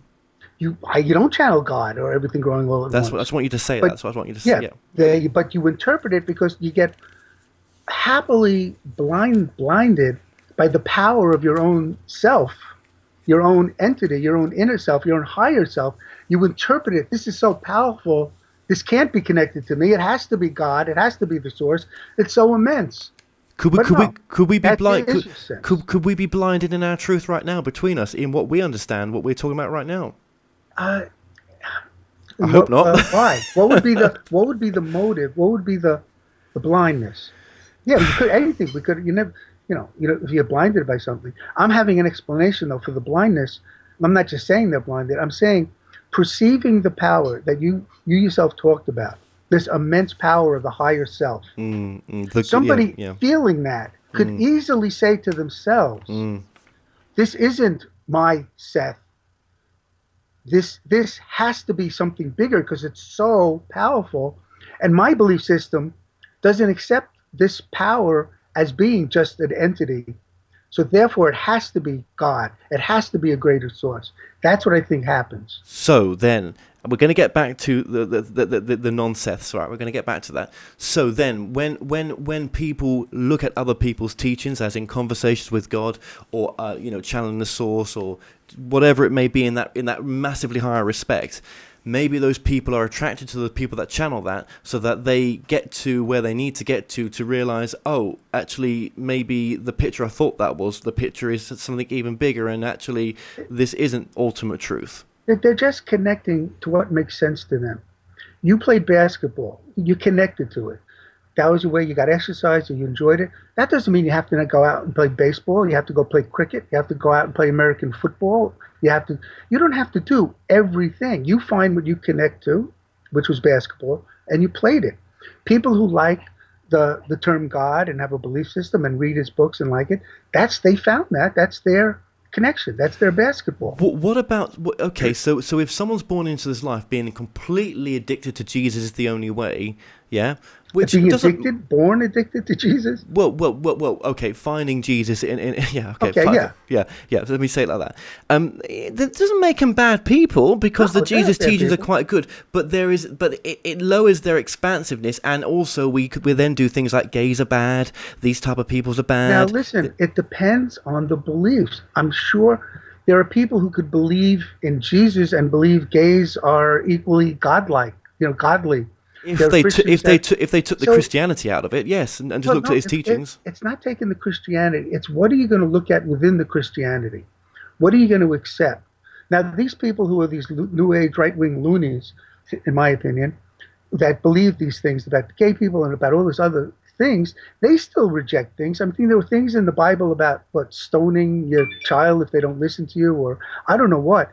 They pick and choose what they're going to believe in, even though they say it's all the Word of God. So you could have people, Christians, identifying as Christians, being great, loving people of different genders and different sex and different, sex, whatever it is. There's nothing intrinsic in Christianity that you should hate anybody. Certainly the message of Jesus wasn't to hate. One of the things Seth said about Jesus ties into what we were saying about the integrity of the material, was that, according to Seth, there were a lot of people walking around claiming to be Jesus. And people believed them. And a lot of times Jesus is quoted in the Bible, but it wasn't Jesus. It was someone else who thought they were Jesus. So you have all these contradictory things that Jesus said, quote unquote, that it wasn't him saying it. That was Jesus losing the integrity of his material. Another thing as well is that maybe, if before you come down here in the spiritual sense, in the soul level, if that's just the word I'm using in F2 for framework, right? So I'm using that terminology now, right? Maybe in F2 you can get the choice to download the lifetime of Jesus so that you can have his empathy. Maybe you can get to download Abraham Lincoln, his soul pattern, so that you can get to feel what it's like to be a leader, so that when you get to incarnate on planet Earth, you're not coming as a complete newbie, not knowing what it's like to be a leader. There's a pattern of the previous life inbuilt into you that someone else has lived, but you have your previous lives. You don't need Abraham Lincoln. You have already hundreds of lives, if not thousands, counting probable and right, everything. Future, past, Yeah, and so other planets, yeah, right. Okay, that's an interesting answer. I like that answer. Right. Okay. Thank you for just sharing that with us. Let's go back to what we were saying. Let's go back and look at the other quotes for Seth. We're going back to what is known historically on cave walls as page 21. So okay, let's put page 21 on. I will disappear from the perspective of the Okay, screen. It's on now. Okay, these are 3 short quotes. I did send you longer ones, these longer versions, but I'll just, we'll do the short ones. Okay, so Seth was session 454. My friend here, Rupert, and that's Jane, that's what he called her. My friend here, Rupert, is my mouth and speaks for me. I will never speak through anyone other than Rupert, simply because there must never be any doubt of the origin of the Seth material.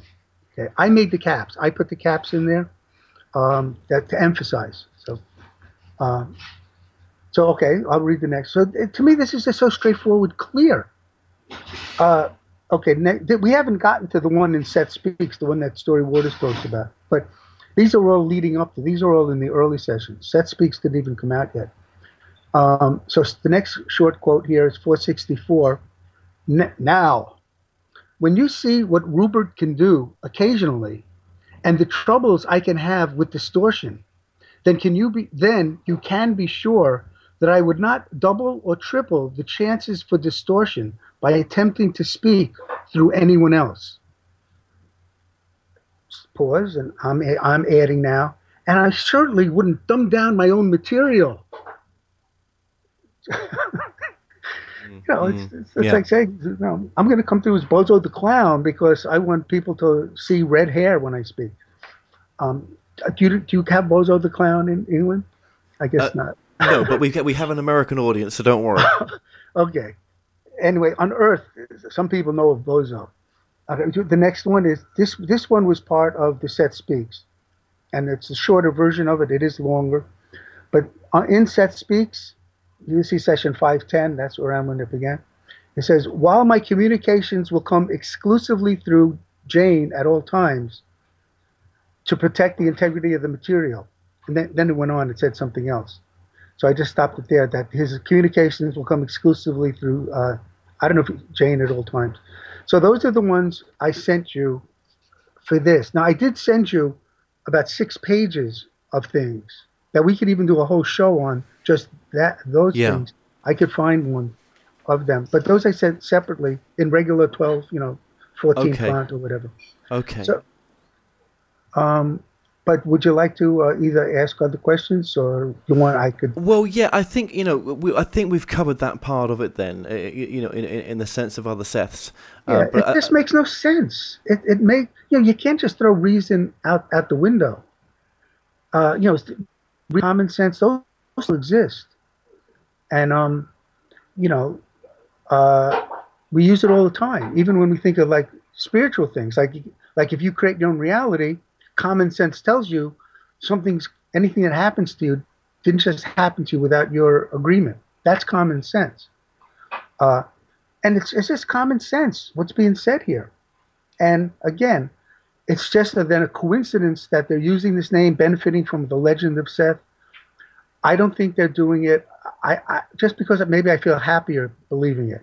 But I don't believe they're doing it because they're trying to trick people in a manipulative way. I think they first have tricked themselves, and now they're speaking exactly what they believe the truth to be.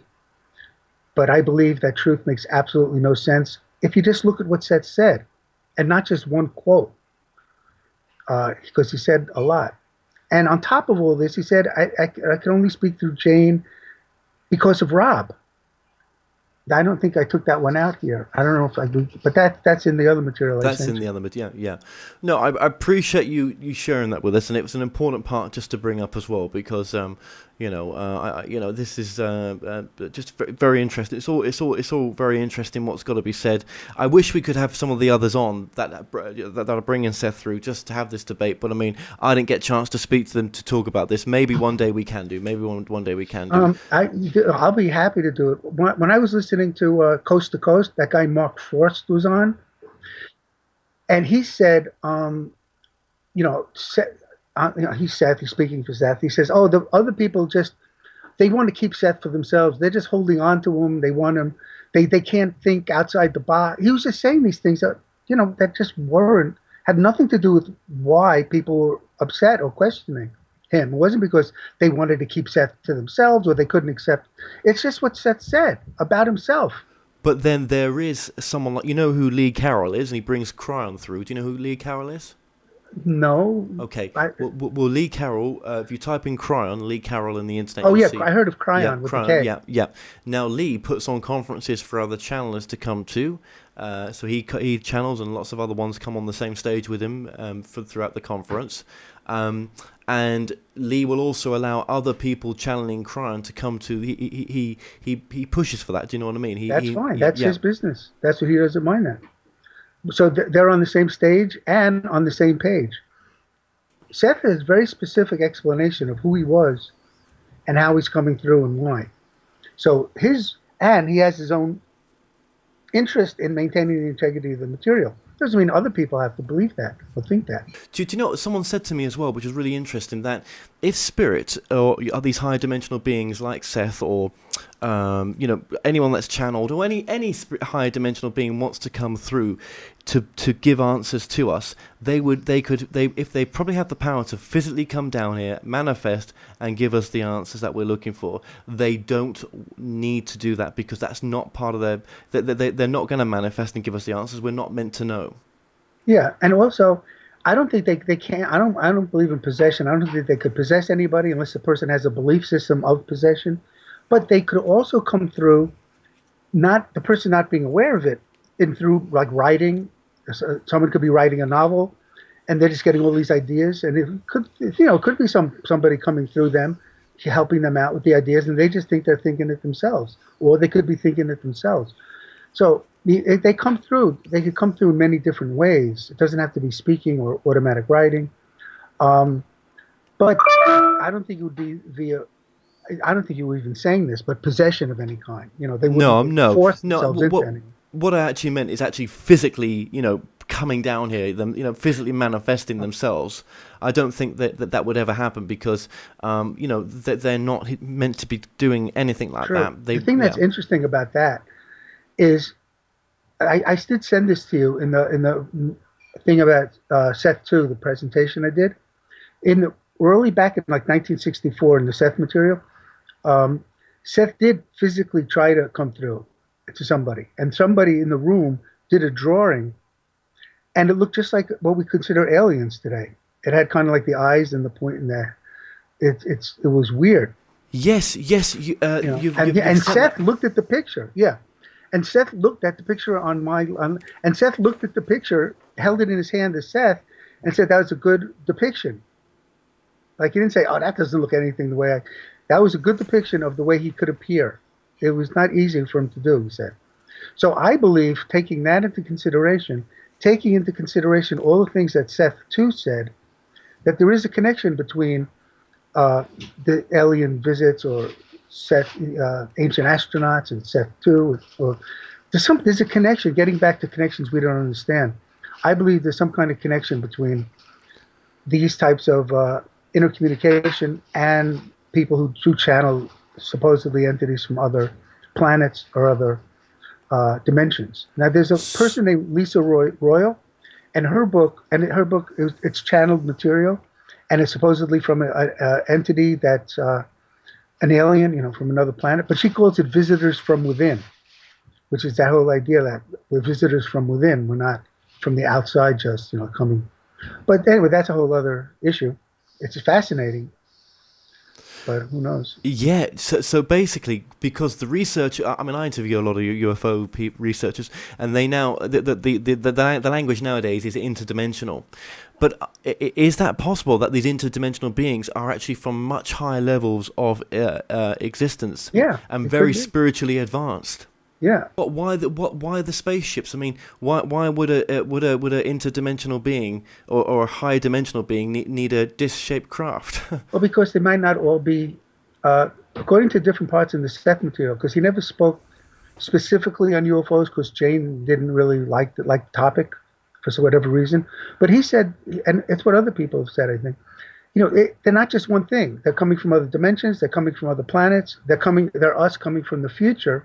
And they also, this is I'm adding, they also could be these higher beings as well. It doesn't just have to be one or the other. It could be all of them. And I believe that's what it is.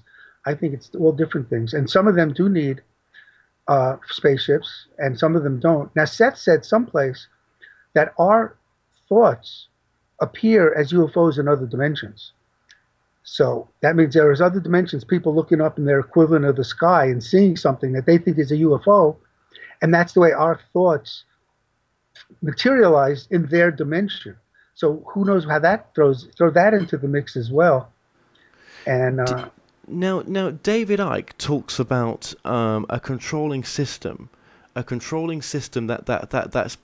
been around for eons. We're not, and this goes beyond secret societies. This is some sort of as though there's some sort of a controlling species or interdimensional species that's potentially controlling the planet in a sense, or controlling some of the bigger picture stuff.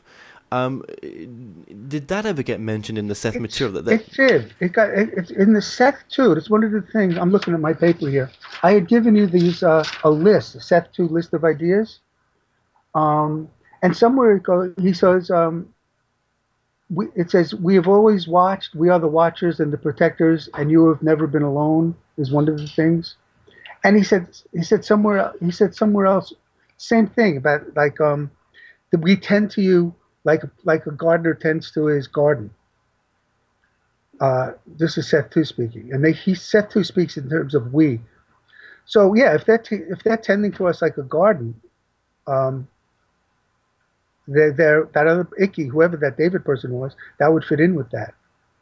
Yeah. Well, I'm having a lot of aha moments here. I'll be honest with you. This is so maybe David Icke's works right in a sense that there's something that doesn't want us to look beyond the bigger picture sometimes, that wants us to be. That's not what you said first. That's not what they said. Too said they didn't want you to look beyond, but they said that they're watching and they're protecting us, and also that they tend us. They seeded our planet. They said yes. Well, but they didn't say they don't want you to look beyond. Well, no. I mean, David Icke's work is in the sense that, there's a controlling system there that gets you to go to school, that gets you to have a job, that gets you to get into debt, that gets you to, and all these negative things in a sense, where really we're expansive, we're infinite consciousness, and there's a better way to be on this planet, that's got the bloodlines in there for the royal families, and there's basically you're a soul, you're born into this situation, you don't have a choice, there's, you are in a sense in a control system, in a rabbit, in a hutch, and your rubbish is taken out, as in you take out the rubbish in a gerbil's cage. The power. Isn't that taking away the power? It is, and that's what he's talking about. That our power has been taken away. Now I know Seth didn't talk about that, and we're going to get into that manifestation. The opposite. But then that's David's truth. That's David's truth, and maybe he's got part of the truth. Listen, but one thing I'm just going to say. Everybody has their truth. Yeah, Hitler absolutely. had his truth. Have you noticed, though, that how big fear sells? How massively attractive fear is? Yeah, that's what's happening in America today.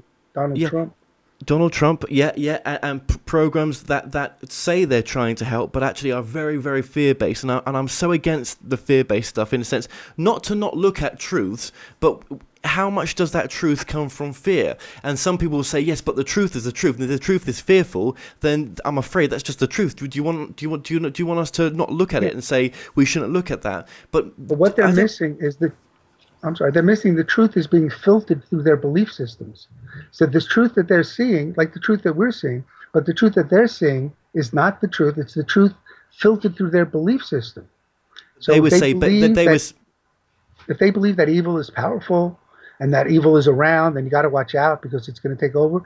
That's going to filter the truth, whatever truth there actually is. It'll come through to them with the idea of evil or powerful being there, and that's how they'll interpret it. But then they would say that they've collected the evidence, and the evidence has pointed them to this truth. Right. And according to the theory of beliefs, the evidence comes secondary. Your belief comes first, then comes the evidence.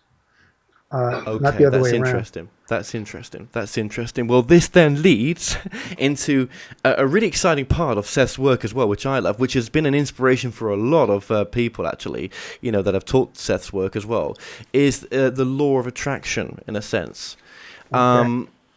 I really would like to get into this, that you create your own reality, which was a bumper sticker, in a sense that I know it wasn't a bumper sticker, but it was what they Robert and Jane had in their house on a sign. You create your own reality.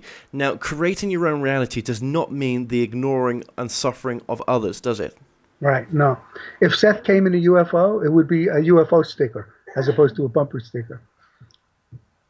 Absolutely. So yeah, that's one of the major things of the Seth Material, is that you create your own reality, and that involves what it's called nowadays, people call law of attraction. You get what you concentrate on, and you create your own reality. What people leave out, and I don't think they do it on purpose, but is the idea of when you create your own reality, you're supposed to, not harm others and help others. And the reason is because that's our nature. We're loving, good, and compassionate. So we're here to act in total harmony with our nature, not against it. But most people stop at, I think they just love the idea of you create your own reality, and I could help other people. The more cars I get, I'm modeling abundance. And, but yeah, according to the Seth Material, the way I read it and the excerpts that I found, and I sent you them, we could read them, is, that the real secret, the full secret, is that you create your own reality, and in so doing, you're supposed to help and not harm others. This doesn't mean you have to sacrifice and hurt yourself and suffer. None of that. It doesn't mean you shouldn't do what you don't want to do. But according to Seth, anyway, if you were being truly spontaneous you would naturally help others. It wouldn't be an obligation. I think that's why Seth always says, you're not obligated to help anybody. You're not responsible. You're responsible only to understand yourself and to be yourself. But the reasoning behind that is, according to my way of thinking, once you are being truly spontaneous, which is what Seth did say, you would then naturally help. So if you feel obligated to help, you're going to build a resentment. You might not want to do it. But if it just naturally comes to you because you're in touch with yourself, then you wouldn't resent it. You would find joy in, telling somebody where the supermarket is. If somebody asks you directions, you'd find joy in picking up. If somebody dropped money, you'd have joy bending down and helping them and say, here's your, don't worry, I'll get it for you.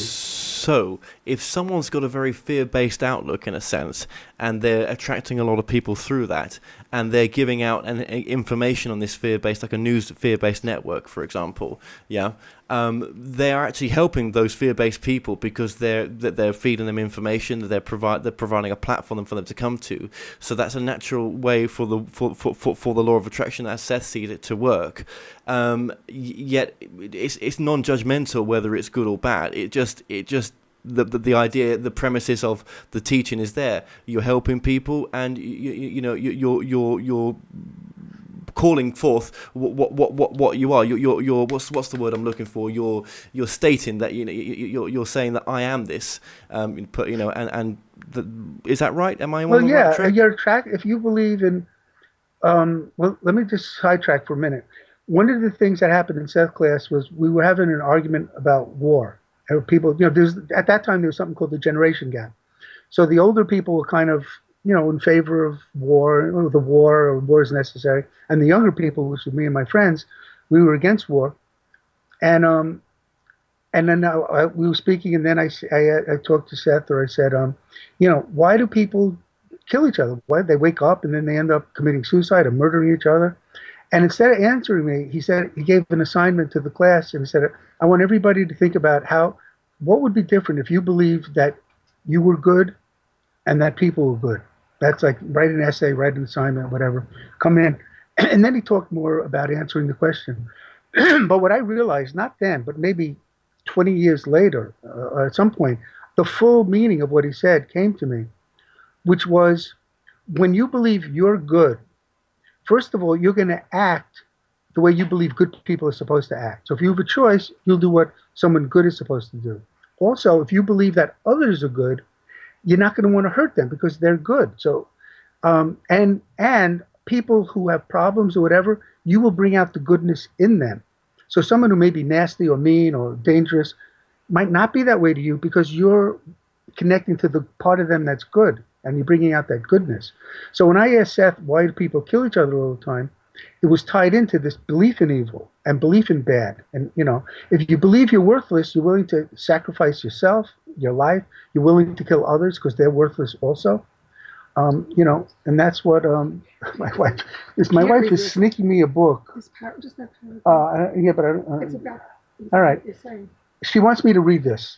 She's giving me it's what we're talking about. It's from The Way Towards Health. As you can see, I read it. And it goes, young people in particular are needed to work for the promotion of peace and nuclear disarmament, to take up the tasks of deregulating and redistributing food sources, and of encouraging nations to join in such a creative venture. Those are indeed worthy and stirring causes, as noble as any that faced any generation in the past. The world needs every hand and eye and cries out for expression of love and caring. To devote oneself to such a cause is far more praiseworthy than to steadily bemoan global problems with a sorrowful eye and a mournful voice. Okay, thank you. Notice you have some kind of spiritual being visiting you, and I have Debbie. By the way, you're cleared up now. Your picture's sharp again. Good. When she did that, so that maybe is what the spirits wanted that to happen. Yeah. Actually, that's one of the quotes I sent you. We did have that in the material. But so if you believe in evil, you're going to attract it and create it. He talked about it's like in the dream state. But if in the out-of-body state, if you believe in the demons and evil things, you will conjure it up, and it'll be there, and it'll seem real. until you believe it doesn't have to be there, and it would disappear. Is that the same as you get what you are? You get what you believe in. I don't know about getting what you are. I think if you could believe in evil without being evil, but I would say Right. you encounter what you believe in. In that book, I told you, Visitors from Within by Lisa Royal, they said that there were 3 types of planets they visited, the aliens. One, they didn't believe that it was possible for people, for aliens to come from another planet. That they didn't even have to make themselves invisible. That they could go to the planet and walk around, and because the people so strongly believed they couldn't be there, they wouldn't even see them. You know what I mean? Their belief system was so strong they couldn't accept them at all. And then they said on the other end, there were people who totally accepted and believed them, and they could come there and walk around and be there and interact, and there'd be no problem at all. And Earth was in the middle. Earth, believes in them and a little bit and doesn't a little bit, and so all this stuff happens. But the idea I'm getting at is the beliefs filter what you experience. They don't only filter what you experience; they take part in creating what you experience. Besides filtering what you experience. Okay, so if I wanted to, let's say I want to attract 70,000 subscribers on my YouTube channel, and I want to create that reality. How would Seth say going about doing it? Is the first step to say you already have it when you don't? No, the first step isn't to say you already have it. You don't. Well, it might be. The thing would be not to focus on it, not to think about. He has some exercise, like 5 to 10 minutes each night, to, like give yourself a slogan, or to think, like in this case, let's say, how 200,000? Would you like? Listeners? Just say 80,000. Okay, I'm saying 200,000. Okay, 200,000. 80,000. Okay, Because you're comfortable with it. 80,000. So according to this exercise, you'd go to bed and you'd say, you could say, I have 80,000 visitors. My show is really good, and 80,000 people want to listen to it, and I have 80,000 visitors. And you would do that for about 5 minutes or so, and then not think about it. And according to Seth or whatever, the time lag that happens in our system, in about a month, it should happen, or it should begin to happen. The only problem or obstacle possibly is that if you had a strong beliefs that you weren't aware of that countered it, like the strongest beliefs are the ones that work out. But if that became your strongest belief, you were programming yourself to say, I'm going to have 80,000 listeners, and you don't obsess on it throughout the day. You do what I said, and you don't have a belief countering that. Then it should happen. But let's say if you had a belief, I'm worthless, I don't deserve to be happy, and I don't deserve success. If you believe that strongly enough, that will win out over. So it's creating the most strong belief, that you could believe. So really, it's also getting into tune with as well. Is what are our the counter beliefs there? Is there any counter beliefs, and being honest with ourselves if there is, even using meditation to try to figure out where those counter beliefs are, to go in within. Right, and if you create a strong enough belief, let's say with the 80,000 visitors, if it's stronger than these counter beliefs, but then those counter beliefs would just disappear. It wouldn't matter. Yeah, because it's the strongest belief that would win out. Have you applied this particular teaching in your life, and has it worked? Well, first I would say this exercise I started about officially, let's say I started it about a year ago, just to stay healthy. Not that I was sick or anything, but I had to think about I'm good and my body's good and everything is okay. And I'd say that, and then I'd go through different parts of my body and doing that. So again, I'm still healthy or whatever, but I do that to help. You don't need Seth, as I said. So we're always creating our own reality. So it's not like you have to direct something if you're not that interested in something. It did happen once with my wife and I. We once, and we wanted something about money. We wanted money at the time, and then somehow we got a check. We called it the miracle money, but it was some place had made a mistake, and it was a check for like $5,000. It wasn't a check; it was the bottom line of an account, and it looked like I thought that's how much more we could borrow, or how much more. It was a stock of some kind, and I didn't want to do anything with it. And then I found out, no, that's like for us, this $5,200. I still didn't want to do anything because I thought like maybe it would be illegal to do something. So I didn't do anything with it. I just forgot about it, and I didn't do anything. Eventually, they sent me the check. They said, and here's your check for the. So that we always called the miracle money, and it did follow this. We said if this stuff is true, then we want money or something. Yeah. So it happened in that case, in that kind of more conscious case. Absolutely. But this happens all the time. Anything that happens to you, you're creating it. You're attracting it to you. So if you have a good day, you're creating that.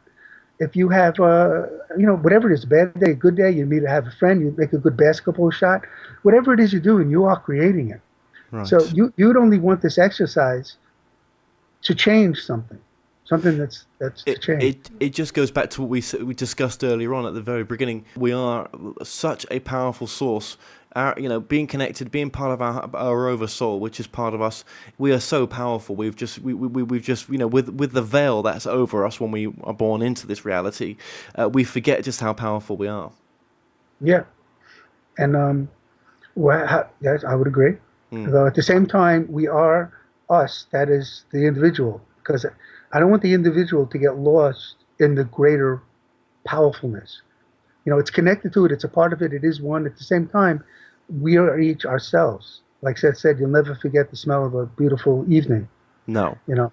So you're not going to get swallowed up. It's hard, isn't it, to realize that we're both. It's a difficult one to get our heads around, but it's still we are absolutely. But you know how it's easy? An easy way to get it. Because a lot of these things are true with science. There's something called, I don't know who calls it this. There's like classic science and quantum science, let's say. So in classic science, the normal everyday science, a table is solid. You put a glass on it, it holds it up. If you hit somebody over the head with it, it would hurt them. That's classic science. Simultaneously, at the same time, in quantum science, the table is not even there. It's foam. It's these string things. It's made of this. There's spaces in that table equivalent to between us and the moon. So it's not solid at all. Yet it's solid, and both are true.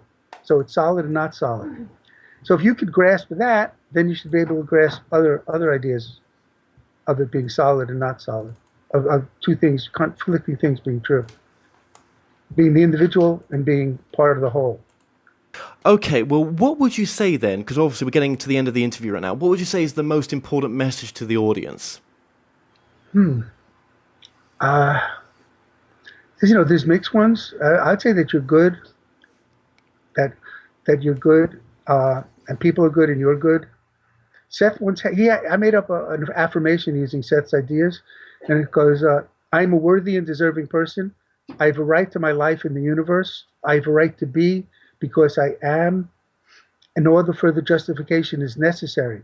And if anybody makes me feel any different, I have a right to turn and run from that person. So maybe that affirmation would be the most important. To love yourself, trust yourself. And if people want to get in contact with you, Barrie, how can they do that? They could do that through they could go to your roundtable. No, they could do that through my email, Bargell, B-A-R, that's for Barrie, G-E-L-L, that's for Giles, but that's for Gellis. So Bargell at AOL.com, B-A-R-G-E-L-L at AOL.com. Any comments, any questions, feel free, email me. And my poetry book exists. They could also ask if they want to buy that. Okay. That's like $15.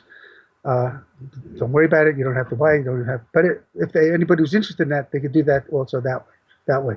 Absolutely. But yeah, that's how they can contact me. Any comments or any questions? Excellent. Well, we've been putting your book on the screen as well throughout this interview, so don't worry about that. So they can go to Amazon and all good bookstores to be able to get that. But the thing is, I got like 4,000 poems plus that I wrote. And that's only one book. So I really want to do I mean, at least 10 more, which 100 poems, that's only 1,000 poems. There'll still be 3,000. So there's a lot of poem books I really would like to do. Absolutely. Well, we're I'm gonna. a fan. Oh yes, yeah. Well, I'm going to get you back on in the future. I just want to say thank you so much for joining us today. It really has been overpowering, just all this information, and it just really is empowering as well. So thank you so much. Okay, you're welcome. And I hope we could do this regularly. It would be a lot of fun. So I'll say goodbye, although it's not goodbye. Until later. Well, we've come to an end on tonight's show. Don't forget that you can listen and watch all our past interviews on the More Show's official YouTube channel. Remember to subscribe to our YouTube channel for new daily shows.